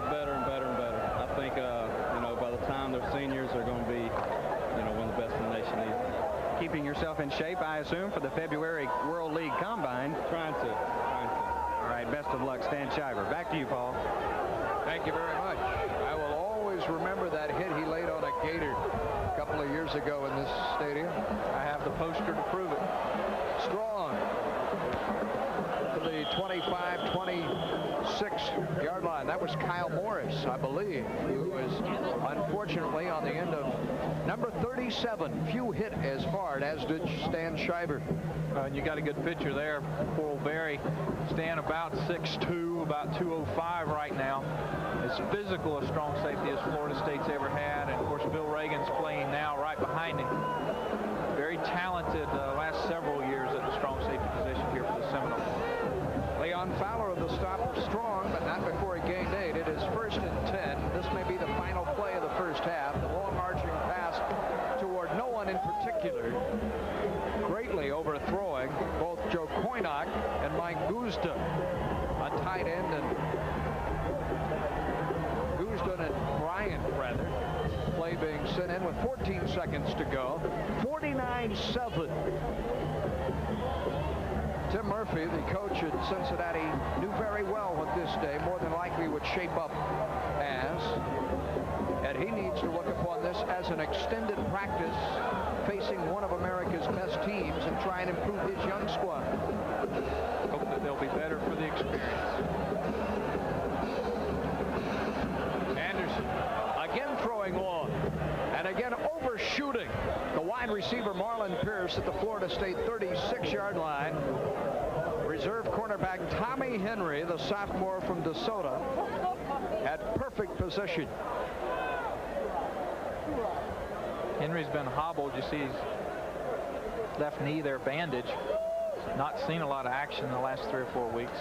This is a time of year, though, Keith, I would believe that just about everybody, with all the shots you take in a game, much less the pushing and shoving in practice, everybody has more than a bruise or two. That's right, and that's why during practices, especially this week, they've lightened up on the contact, and you work more on the mental and the timing part.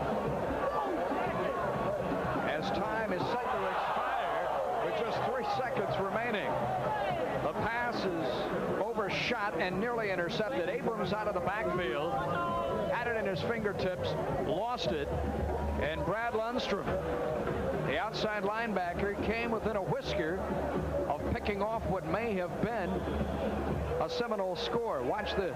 Lundstrom's going to touch it, and then I believe it's going to get back to Abrams almost again. And nobody wants the hot potato.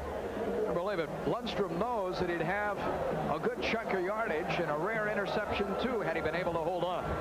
So the first half will end on this play, and in Cincinnati killing the clock and going down on one knee at the 8-yard line is Jeff Jones.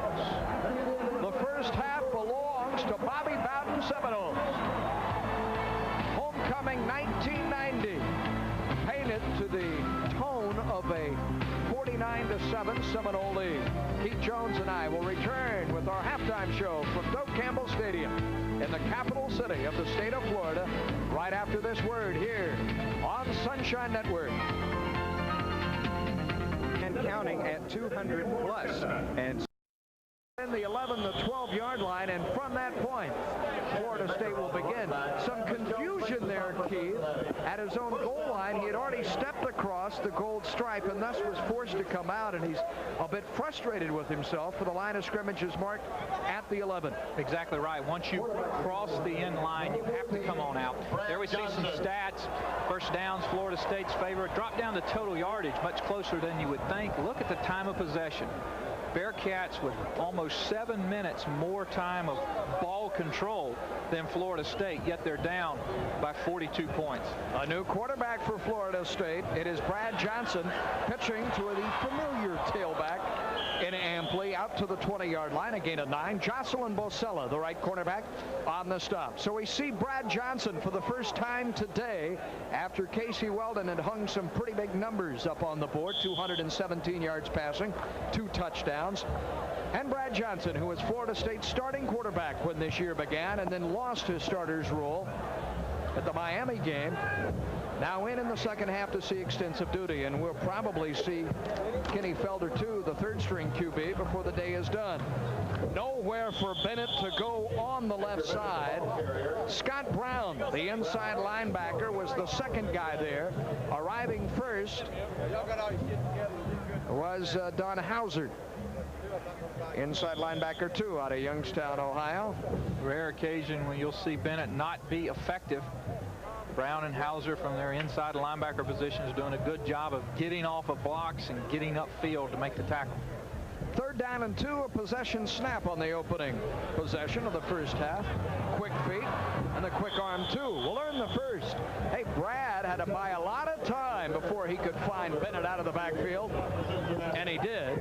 And it's a first down. Hauser again on the stop, but not before the Seminoles pick up 7 yards.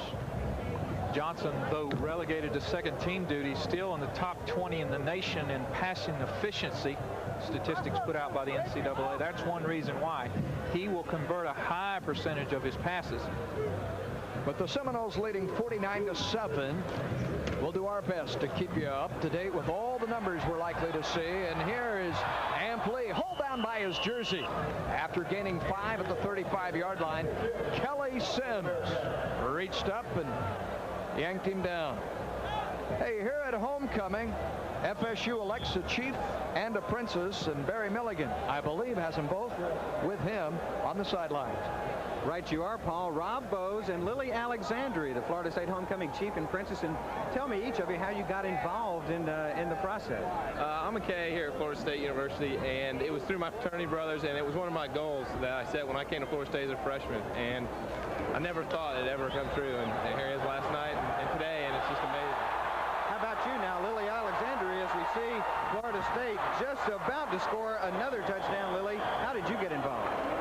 It was about the same way. I got my best friend Debbie and my sorority Pi Beta Phi, and I never imagined, I used to see in our sorority house the poster hung up with the top 10 girls, and last year an inspiration of mine, Dana Livaday, was a princess, so she inspired me, and now here I am today.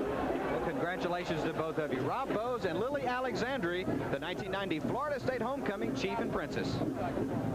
Thank you very much, Pierre. And their university is playing very well today. Edgar Bennett exploding inside the 15. Up 49-7, 12 minutes to go in the third, and the Noles hunting more. Here comes Ampli, high stepping, spinning, and scoring. His second touchdown of the game. And Florida State explodes past the 50-point plateau. Lee on a gallop of 13 yards on the heels of Bennett's 56-yard jaunt. And Florida State's lead has blossomed to 55-7. And Richie Andrews is on for the, count 'em up, 8th time, 9th time today. It's good. Andrews adds the extra point. Florida State 56. And Cincinnati 7. 8 touchdowns in less than 3 weeks for Ampli, and he is just one shy now of still another scoring record for FSU. He continues to pile up the touchdowns in nearly unprecedented fashion. Lamp was 10th in the country coming into the ball game in scoring. Watch a great spin move right here. Steps over a blocker, spin move, and then works his way to the right away from the last would-be defender. So smooth, quietly efficient. That's a term we came up with, Paul, up in Carolina. Quietly efficient. One of the ways that Coach Bowden describes Ampli. Great move, and then keeps his momentum, works away from the last defender there. Borgella. You say that Coach Bowden calls him quietly efficient. You're mentioning Coach Bowden. Lee said that the holes his offensive line have been opening up are big enough that Bobby Bowden could run through him himself. Coach Bowden didn't believe they were that big. Pretty brassy for a sophomore to pull his coach into the comparison. But he is playing some brassy football, and there is a loose football at the 11 that Abrams falls on himself.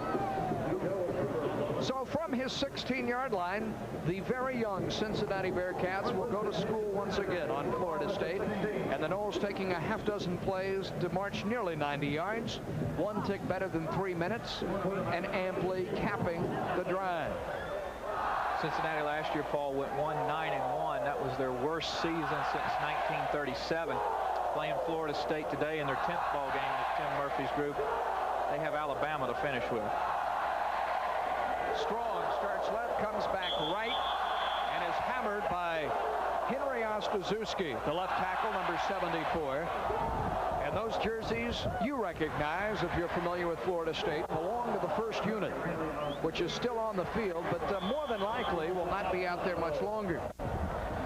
Good job by Florida State of staying home, not allowing the cutback by Terry Strong. You probably see this first unit on this series and then 2s and 3s after that. A second down, we'll call it 9. From the 17-yard line, Paul Anderson on the roll, being chased in the grass, fires, caught. First down, ahead to the 36-yard line. Marlon Pierce caught the desperation toss of Paul Anderson, who managed to throw the ball upfield with Howard Dinkins, Florida State's bandit linebacker, 220 pounds strong, hanging onto his jersey. Anderson shows good mobility to get just far enough away to Dinkins to allow him to throw the ball. Pierce right on the spot to bring it in. Freshman to freshman. On first down, Strong is hit again by Ostaszewski. Henry exploding off the line of scrimmage at the snap of the football. The 260-pound twin. You know, he is an interior design major. Maybe it's just me, but my conception of a guy that majors in interior design is at the other end of the spectrum from Henry Ostaszewski. I know one thing. He recommends I put chartreuse in my living room. It's going to be chartreuse. Like a bull in a china shop. I want this here, that there. It's done. Second down, 11. Strong lost one. Let's see what he does this time. Working the left side, finds a crease, earns the 40-yard line. A bit better job by that young offensive line of Cincinnati, opening up a hole or two.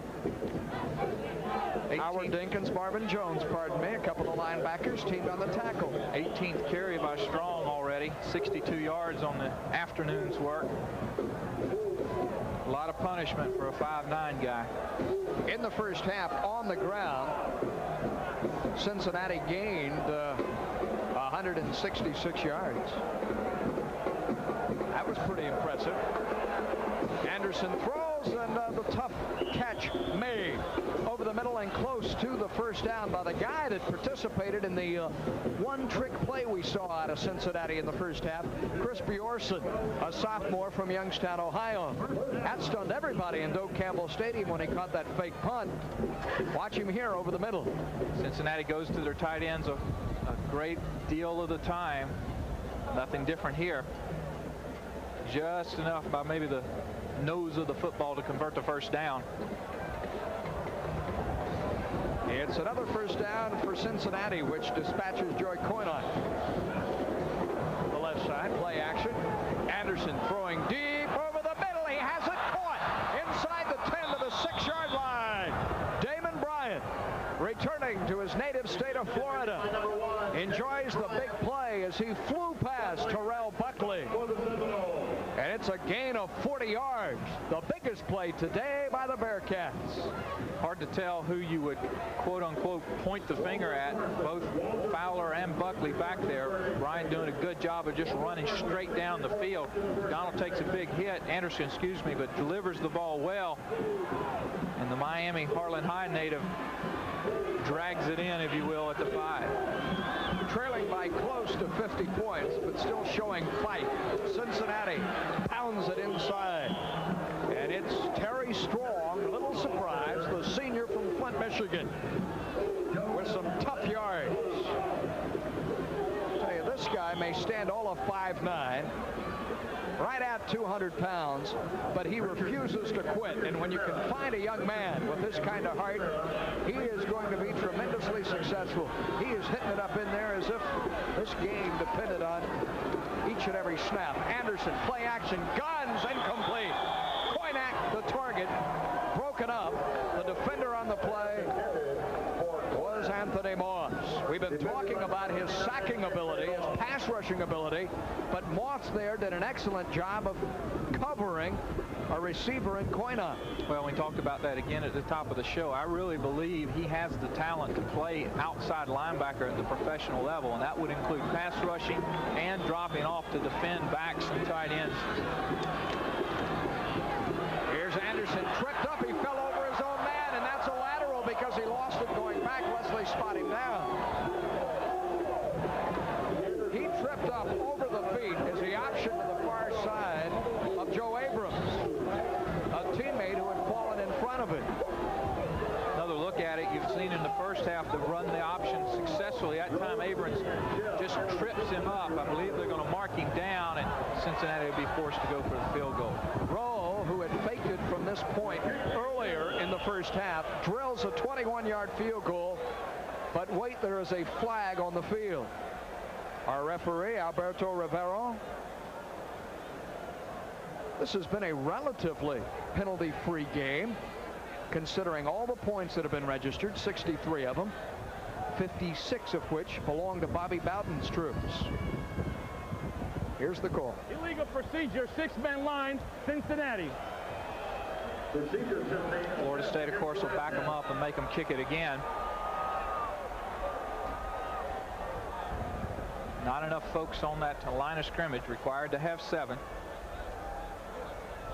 That is, according to our statistician Ronnie Andrews, the first penalty whistled against Cincinnati.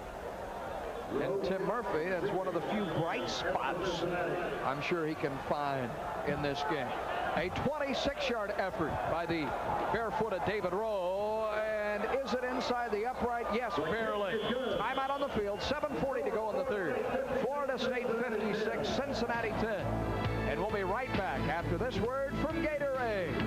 Nothing works better. I'm Bob Knoll. My official title is head of auto testing for Consumer Reports magazine, but I really work for you. And there are over 200 people who work for you at Consumer Reports. We test and report on everything from toothpaste to TVs. Right now is a good time to try Consumer Reports because you can get a free trial issue with no strings attached. Here are the details. Call now for your free trial issue of Consumer Reports, the magazine that gives you all the pros and cons of a product, including price.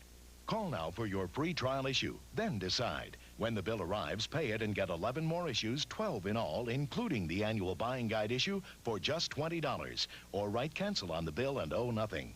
If you do subscribe, you'll also get 2 free gifts. The New Medicine Show, updated and revised, plus the 1990 buying guide issue. So put Consumer Reports to work for you. Call now. Call now for Consumer Reports. Call 1-800-624-7300. That's 1-800-624-7300. The Hot Stove League continues all winter long on Pass. Keep up to date with all of Major League Baseball's off-season activities on Detroit Tiger Diary. Join Larry Osterman each month as he recaps the big baseball news. Chats with the newsmakers. And explores the allure of America's favorite pastime. From the winter meetings to spring training, the season never ends with Detroit Tiger Diary. Every month, right here on Pass Sports. Throw kicks off, and Baker will bring it from 4 yards deep in his own end zone, bring it right up the middle. Now break outside. Foot speed will earn the 30, and he trips forward to his own 35 and is visibly frustrated. He didn't pop at the distance. Kelly Sims made the stop for Cincinnati. The return is good for 37 yards. I'll add a little bit to Baker's average there. Florida State not doing particularly well on kickoff returns, only averaging about 20 yards a pop as a team. There you see the scoring drive, 10 plays, 75 yards. Rowe does convert the 26-yard field goal. Actually has to kick it twice for Cincinnati's points. Here comes Sean Jackson, laterally moving outside, and nearly drew a flag too when Andre Sherrod, the outside linebacker, a senior, gave him a tough time. I saw the referee, Alberto Reveron, reach to his back pocket as if trying to decide had he seen a face mask or personal foul call, and decided against it. Sherrod will know what it feels like to be wrestled down. He was a fullback in camp, a fullback at the beginning of the year, and number 36 was forced into defensive end action where he starts now. Fire right, Kenny Knox left, and the play will be hammered in the middle. Boy, it's a wall up there this time for Cincinnati as Paul Moore fights his way forward. You're right, Keith. I think he's back to that playing weight of about 245, 250 that he was toting when the fall began. He had lost about 15 pounds, but the training table is good at Florida State. Bert's britches are under a little bit of a strain there. 3rd and 4 for Johnson's troops from his 43. Both backs out. Over the middle. Caught. First down into Cincinnati territory. And all the way down to the 45-yard line. The first grab today for freshman Warren Hart. 6'2", 260 out of Jacksonville, and only the 3rd catch that young man has earned all season long. But according to Brad Scott, his offensive coordinator, he's the tight end of the future at Florida State. Florida State will lose Reggie Johnson and Dave Roberts this year, but Warren Hart will still be around. Jackson for maybe a yard. That play took a long time to develop, and the handoff very deep. Barry Robinson, sophomore nose guard from Fort Lauderdale. The tackle for Cincinnati. He wears number 94. Does Robinson, played at St. Thomas Aquinas. See Nat Dingle there with his broken hand. He broke his hand in Tuesday's practice, has that big cast on there. Number 49. Dipping and fighting out that way. Moore again will lose yardage. And now we see that Florida State is deep into its bench offensively, especially along the front wall. Andre Sherrod made the stop and then runs out of bounds. We'll pick up those numbers for you across the front. See Jeff Dermer is over the football now. The sophomore center, 6'4", 256 from Orlando. 56-10 Florida State midway through the 3rd. On the draw, Jackson through a tackler inside the 40, the 35, the 33-yard line. That may be a first down. Hey, you love guys who can run through initial hits. And Coach Bowden has found just such a running back in Jackson out of New Orleans. That's that slashing running style we've seen a couple of times with Jackson on the draw. This time he's going to work in traffic. Watch, he knows he's real close to the first down. He dives, lunges that extra little bit, and converts the first down for Florida State to keep the drive alive. A gain of 11 on that snap, and today he has carried 7 times for 60 yards. The toss to Jackson. Wheeling. Taken down. Mark Rankin, number 38, the outside linebacker, grabbed him around the football. And running backs have a tendency, when you have that kind of leverage, to think that holding onto the football is more important than sprinting any further. Those that care about keeping the pigskin will follow wherever you're pulling on it. If you're a Seminole fan, knock on wood, the Seminoles have not put the ball on the ground once today. The toss to Jackson. The end around to Kenny Knox. His quarterback throws a block. He's to the 21-yard line. First down, FSU. The second time that the Noles have gone to the reverse or end around. And Knox, Kevin Knox, another freshman from Niceville, tucks it and runs with it. Looks a little bit like Lawrence Dawsey, doesn't he, when he carries the ball? That he does. He's got a couple of 3 inches on Dawsey. He's 6'4", 193, 195 pounds. First time he's run the reverse, first time he's had the opportunity to rush. Now the Noles on still another march. A gain of 11. Stumbling. Jackson comes out of the pack, battles inside the 20. Earns the 16-yard line. I wouldn't give you a nickel for his chances of picking up 4 or 5 yards, but he does indeed earn 5. The play not pretty. Jackson relentless here, Keith, are they not? Jackson totes an 8.3-yard average every time he touches the ball coming into the contest. He's done nothing to dispel his #1 ranking in yards per carry. Inside handoff, Paul Moore to the 5 and to the 2-yard line. John Flatt, number 68, a tackle for Florida State, did an excellent job of opening up the Bearcats. An example of the Noles being deep into the bench. Watch Moore just burst it right up the middle, just makes the first guy miss, and 2 or 3 or 4 have to huddle to bring him down, a couple at least. Very frustrated also there at the end. You see the competitiveness. He wanted to get in the end zone. Well, hold on 60. Here come the Noles, and it's 60 points plus. An offensive explosion, and Paul Moore earns his second touchdown of homecoming 1990. 250 pounds, he got up in the air. Like launching a Saturn rocket at that size. More room. Airborne for 6. You wonder how you get that much mass up off the ground that far. Pretty strong legs, I would say. Take the engineering department at Florida State to figure that out. The umpteenth extra point this afternoon by Richie Andrews. Timeout on the field. 1 minute 47 seconds remain in this, the third quarter. And with timeout, your score. Look at those numbers. FSU with its highest offensive output of the season, leading 63-10.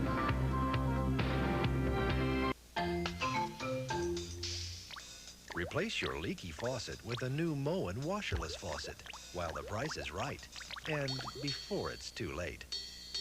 Builders Square, the warehouse with everything for your house.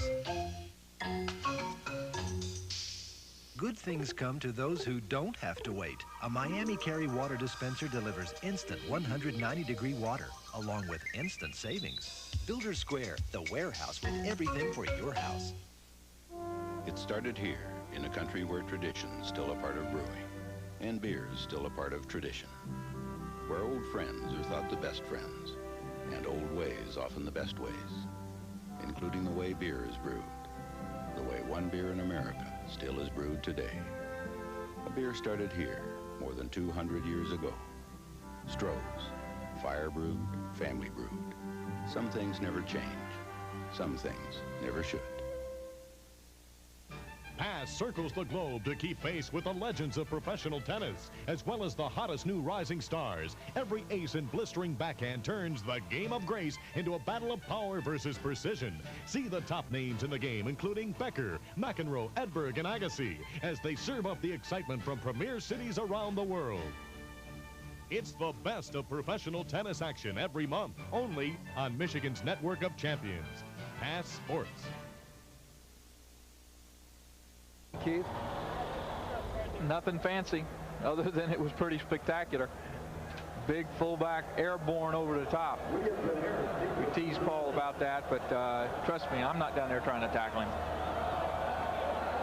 The 9th time today that Florida State has hung a touchdown on the scoreboard. Loose ball on the field. Rodney Harris recovered his own fumble. Cincinnati with the football when we return to Tallahassee in a moment.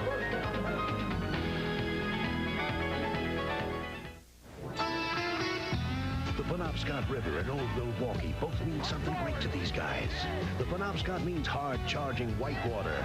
Old Milwaukee means a great beer. Cold, crisp Old Milwaukee beer and smooth golden Old Milwaukee Light. There's nothing like the flavor of a special place. Old Milwaukee beer. Through the trough, we hit the top of the wave and slammed Old Milwaukee and Old Milwaukee Light. It just doesn't get any better than that. You got that right. For the man who really loves his golf, nothing will stand in his way when he wants to play. He'll play anywhere. Trouble, however, can be encountered on any golf course. Hazards like heavy rough. Golf Digest magazine can help. Every golfer wants to improve, but the golfer who improves most reads Golf Digest. For him, sand shots are easy. Golf Digest's instructional articles can even see you through the perils of a water hazard. Your favorite course may be less treacherous than this one, but probably no less demanding. Wherever you play, play better with Golf Digest. Get a full year of Golf Digest for $19.77.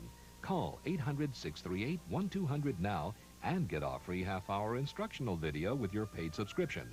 Call 800-638-1200 now. Third quarter, Cincinnati with the football. Operating from just across its 20-yard line. Anderson straight back to throw. Fires it in the flat. A dangerous pass. But Pierce is able to cradle the football and hang on. That's a gain of about 9. Second down and a single yard to go. Well, wait. It's ruled incomplete. Pierce tried to make the catch, and it will be second down. The most points the Noles have ever scored in a football game came 5 seasons ago when they hung a very patriotic 76 on Tulsa. 85 season. I think that's in danger. Sure is. Anderson a second time. Incomplete again. Damon Bryant with the grab. It might be my humble suggestion from this point that Cincinnati do its best to concentrate on its ground attack rather than on throwing deep and low percentage passes to wideouts near hash far boundary. For that is going to do 2 things. Number 1, they're going to be difficult to complete on a cold day against a better Florida State team. And number 2, it's going to stop the clock and prolong the inevitable. I don't think there's much doubt about the outcome of the game. I would keep the ball on the ground now and get my boys back home. Anderson a third time. Airborne. Look out, a sack. And guess who it is? Anthony Moss. Number 99, who's had a tremendous year rushing the passer. Last week, the Noles sacked South Carolina Gamecocks 6 times. They've had 12 in the last 3 games, and Moss adds to his total. 2 punt. And the Noles will be rushing 10. Jeff Jones, a senior, with Buckley waiting. A low line drive kick. Buckley, oh, he hit this one a good 60 yards. Makes the over-the-shoulder catch. Heads to the near boundary. Now cuts back to set up a block. Rambles across midfield. And to the Cincinnati 47-yard line. He may have run 40 to net 15 on the return. Ronnie Shannon, a junior, on the tackle for Cincinnati. It's all right. I'm going to give him a 9.5 on the catch. The catch was the best part of the return. I think it fooled him. The punt off the leg of Jeff Jones. Here's Brad Johnson. Again, starting as many possessions have in Cincinnati territory. And off the counter, Felix Harris, a sophomore who wears number 24. Carries the ball for Florida State. 6'1", 206. He's gained 64 yards thus far this year. Stopped by the interior of the Bearcat line. We have but 15 seconds remaining in the third quarter. Cincinnati jump, no flag down. The pitch to Harris again, working the corner. And out of bounds at the Cincinnati 42. Kelly Sims stopped him. Felix the Cat, coming into this season, he was thought to be ahead of Sean Jackson in terms of football experience and sophistication, but the younger Jackson leapfrogged him in the depth chart. I don't think so much a bad reflection on Felix as much as a very surprising attitude and maturity of Sean Jackson. Brad Johnson with the rest of us will watch the injured Kinsler hobble off the field for Cincinnati. Kinsler no stranger to injuries. He's been out the last 3 games with a bad ankle sprain. First game back and kind of wobbly exiting right there. Final snap of the third. Jackson right, now Jackson left. It ends on a first down carry, does this quarter. And the only suspense as we head into the fourth and final period, will the Seminoles post a record scoring total at homecoming 1990? Stick around. You'll know soon. Timeout on the field. It's Florida State 63, Cincinnati 10.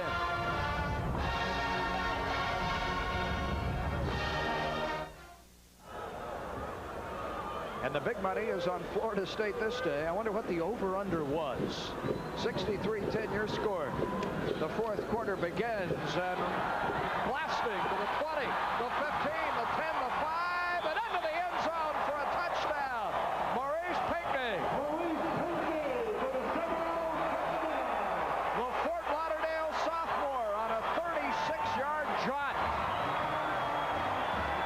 69-10. The first snap of the fourth and final quarter. And Pinckney, like a rocket, earns the touchdown for FSU.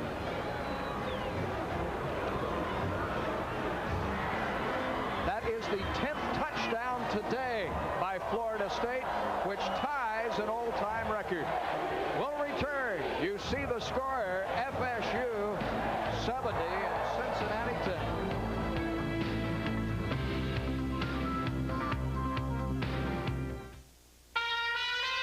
Cape Hatteras and Old Milwaukee both mean something great to these guys. Hatteras means surf casting for bluefish, and man, do they love to fight. And Old Milwaukee means a great beer. Cold, crisp Old Milwaukee beer. And smooth, golden Old Milwaukee Light. There's nothing like the flavor of a special place and Old Milwaukee beer. Old Milwaukee and Old Milwaukee Light. Hey guys, this doesn't get any better than this. Sometimes you can tell by the way it looks. Sometimes you can tell by the way it feels. Sometimes it comes to you in broad daylight. Sometimes you find it in the middle of the night.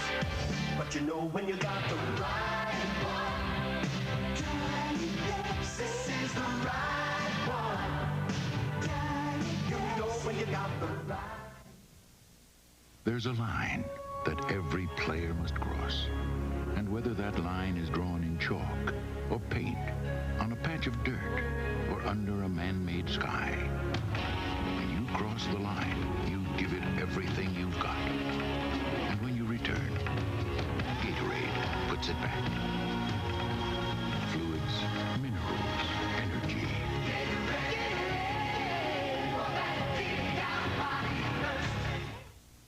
Some of the smoothest movers in football history never made it to a Super Bowl, but now you can. Simply by calling me at this number now and entering Paul Arpin Van Line Smooth Move Sweepstakes. As official mover of the NFL, Paul Arpin is giving away 4 all-expense-paid trips for 2 to Super Bowl 25 and a Walt Disney World Resort, plus this fantastic 1991 Chevy Camaro convertible. To win, just call this number now. Now that's what I call a smooth move.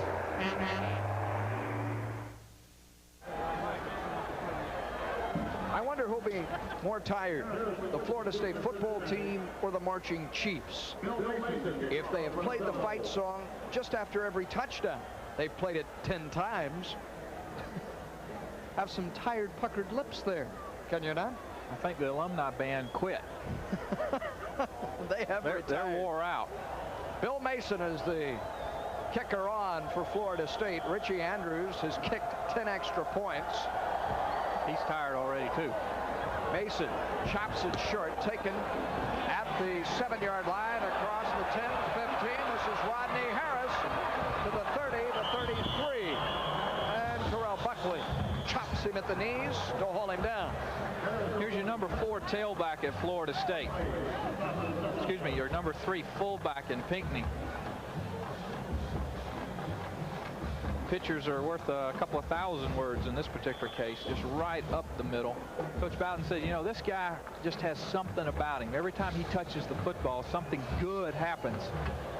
There you see an example of it right there. All right, let's see if Cincinnati keeps it on the ground or tempts the hand of fate.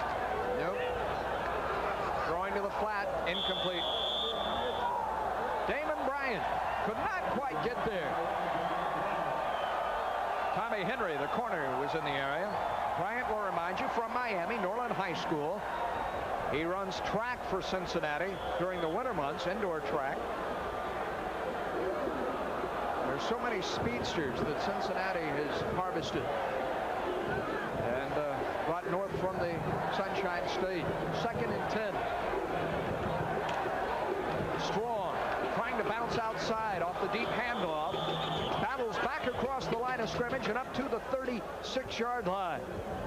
The setup is thus 3rd and very long for Cincinnati on what has been a quite long afternoon. Although for Cincinnati, which concludes its season next week in Bryant-Denny Stadium in Tuscaloosa against rejuvenated Alabama, although there will be better days than this, I have seen programs like Louisville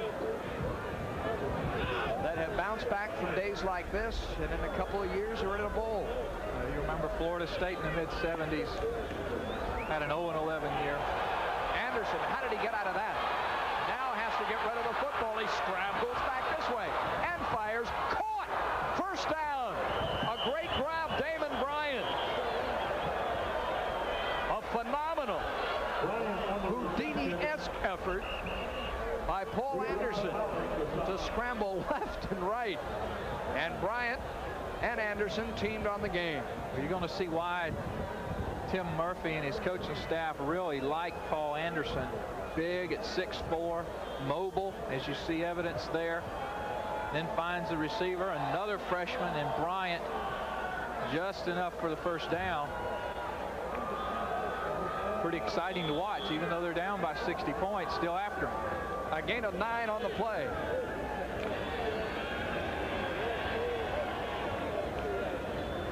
Anderson has been impressive at times today. 70-10 though is the score, and Cincinnati from its 45-yard line strong to midfield. Oh, kicker's life. You got to struggle through practice every week.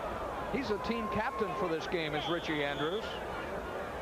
He addressed the powwow last night in the Leon County Civic Center. Yeah, they got to struggle through practice, got to sign autographs during the game.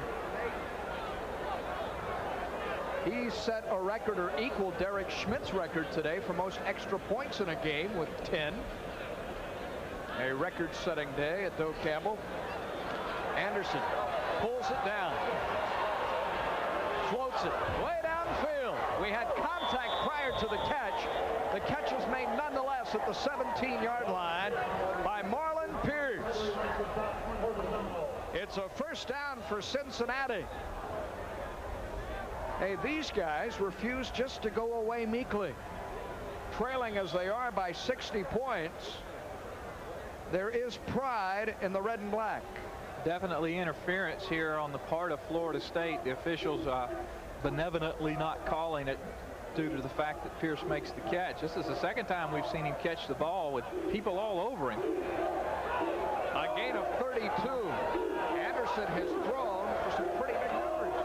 And he can run as well, hurdling a tackler. And down to the 14-yard line, Willie Paldo, an inside linebacker, a redshirt freshman, laid 218 pounds into him. A pretty good shot. Anderson rushing on the day has gained at 31-32 net yards. He's thrown for 143, so close to 200 yards of total offense on the second-string quarterback. 11 and a half minutes to go in the football game. Anderson throwing to his tight end. And Joe Koynock on the receiving end cradles the football, lowers his head, and earns the 12-yard line. Willie Paldo again from the linebacking slot. Hey, for Florida State, this Saturday will mean Memphis State, Keith. In Orlando, in the Citrus Bowl. We will be there, and I know there are tickets available. Game originally scheduled to be played in Memphis, Citrus Bowl, and the kind folks down in Orlando offering a package that made it attractive for Memphis to come down and Florida State to journey down as well. First and goal. Strong stacked up at the 5. A solid tackle. Kid Alexander stood him up. 23rd carry by Terry Strong. Up around 73, 75 yards. You're going to see a great hit by Alexander. Square up, 36 on 23, and then some help to bring him down.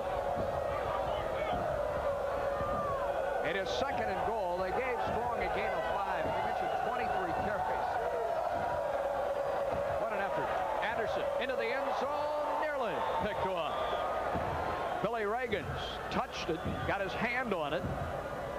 The pass was intended for Quinine.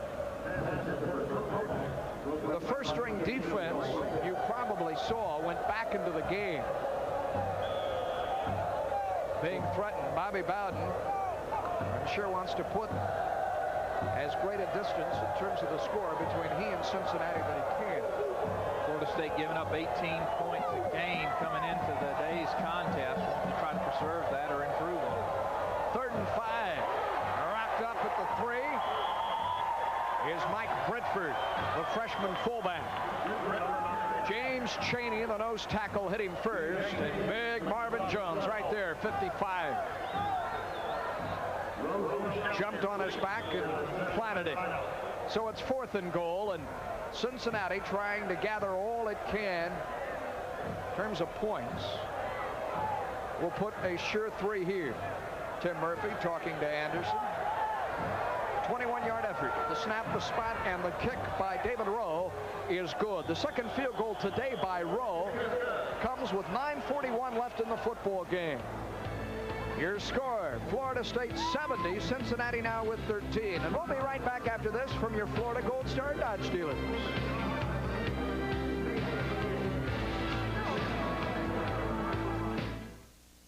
At the Olive Garden, at the end of every generous bowl of crisp garden salad, every bountiful basket of soft, fresh-baked breadsticks, and every warm, friendly smile, you will always find another, and another, and another.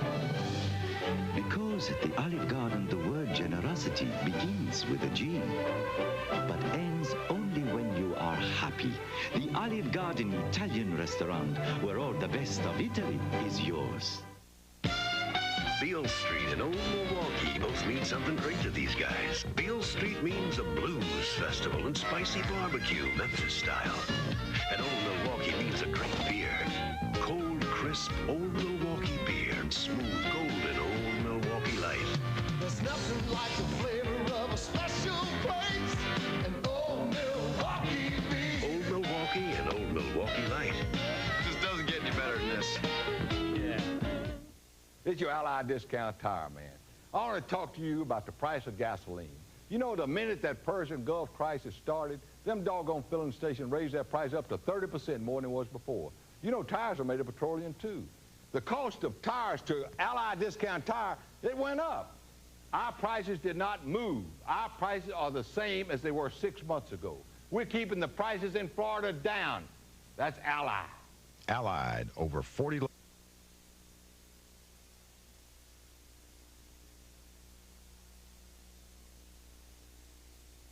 Over 40 locations, coast to coast. It's Florida State 70, Cincinnati 13 here in the 4th, and our game today is brought to you in part by the Olive Garden Restaurant. Visit the Olive Garden, where the best of Italy is yours. New Olive Garden in Tallahassee, and I've been there. We'll be back. Some pasta there. Better believe it.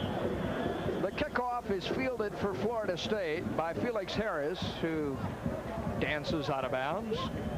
Florida State with the football, and the focus on this now, as you see the scoring drive prolonged by Cincinnati. The all-time record for most points in a Florida State game will remind you 76, recorded against Tulsa in 1985.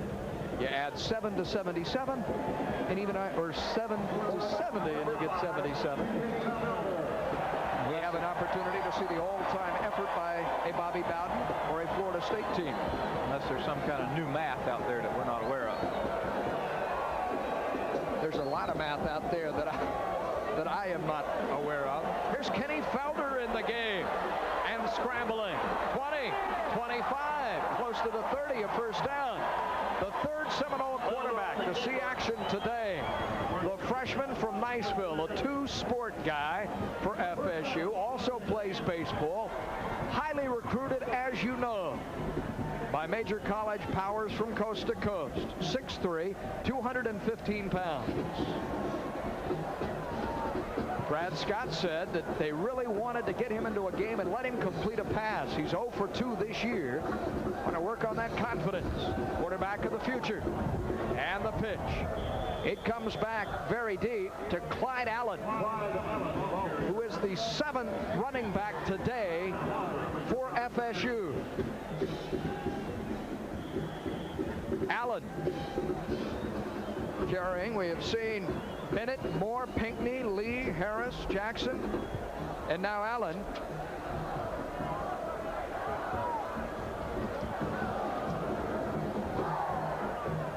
The gain is of 2. 2nd and 8. The back split behind Felder. Inside give. And FSU's Jason Pierce becomes the 8th running back to carry for FSU. Pierce, a freshman from Satellite Beach, 6'3", 212. Both carrying the football for the first time this season.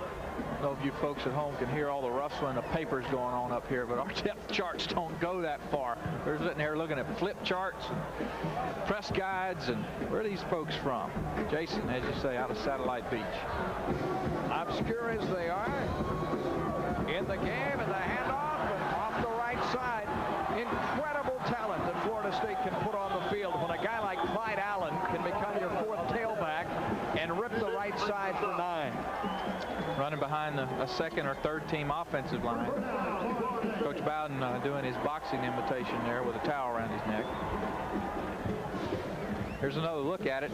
Isolation, breaks it all the way back to the right. Good upfield blocking, runs through an arm tackle right there. Good move to elude one tackler and get a couple of 3 extra yards. Downfield blocking by Matt Fryer. Just good all-around hustle on everybody's part. First down for Florida State, leading with 7:20 to go, 70-13. Again, it's the reserve fullback for FSU, and Jason Pierce with his 2nd carry. The coaching staff, when we talked yesterday, to a man, said they wanted to get as many of their position players into the game as they could. Scout team players, reserves. There are so many untold stories out there of fellows who have worked for years toiling with the scout team. Walk-ons, who all they want is an opportunity to play with and for Florida State. And this is their reward, a day like today. Brief shining moments. This is Allen, a 3rd time. As is Bowden's custom, better than 100 players dressed on homecoming. A couple of 3 instances of double numbers. You'll see some folks in there that don't even have their names on the back of their jerseys. Hey, Barry Milligan down on the field. There are all sorts of guys getting in there today, late for FSU. A lot of guys getting action indeed, Paul, and you talked about the incredible array of running backs we're seeing. And keep in mind, Seminole fans, that Tiger McMillan has been redshirted, one of the finest backs in all of Florida last year, sitting out this season a redshirt year here at Florida State. So, indeed, the Seminoles are running back rich. Allen stood up, pushed back, his forward progress marked on 3rd down, just shy of midfield. So we are going to see something here with 5:45 today we haven't seen all afternoon. I believe this is called a punt. I haven't seen one in so long, I'm not quite certain. It's been a while. There's a little guy that'll stand about 14 or 15 yards back there, and he'll kick it when they hike it to him. Wimberley. The tight spiral. The catch is made at the 10. This is Ronnie Shannon out to the 16-yard line. A return of 6. Following the punt, and a flag goes down. We had pushing and shoving after the tackle had been made. So our referee today, Alberto Rivero, following the 39-yard kick by Florida State's John Wimberly. Will huddle and then assess the damages. Let's give a listen. Dead ball. Cincinnati. Half the distance to the goal. Hey, join us this coming Monday night for the Miami Dolphins Monday Night Magazine. And each and every Monday night from 7 to 8 live on Sunshine Network as we visit with star Dolphin players and coaches and what has become an exceptional 1990 season for this growing young power from the AFC. And college football is presented with Gene Deckerhoff and Bobby Bowden each week Wednesdays here on Sunshine Network, the Bobby Bowden Show. Anderson scrambling in his own end zone, gets it away and has it caught by Cornut. Out of bounds, 18-yard line. And in close to our cameraman and George Small down that way. It was all Anderson could do to get out of his own end zone. He was being hotly pursued down there. And even that is misleading, Keith, for the fact that Florida State on 4 occasions today took over at Cincinnati's 30 or better. Really is. Anderson with that completion now 9 of 18 for about 159 yards. Not a bad outing if you look at the numbers.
Bassett right there with those good old linebacker hands, unable to corral it in. Looks a lot like another 38, Paul McGowan, built just like it. Former Butkus Award winner.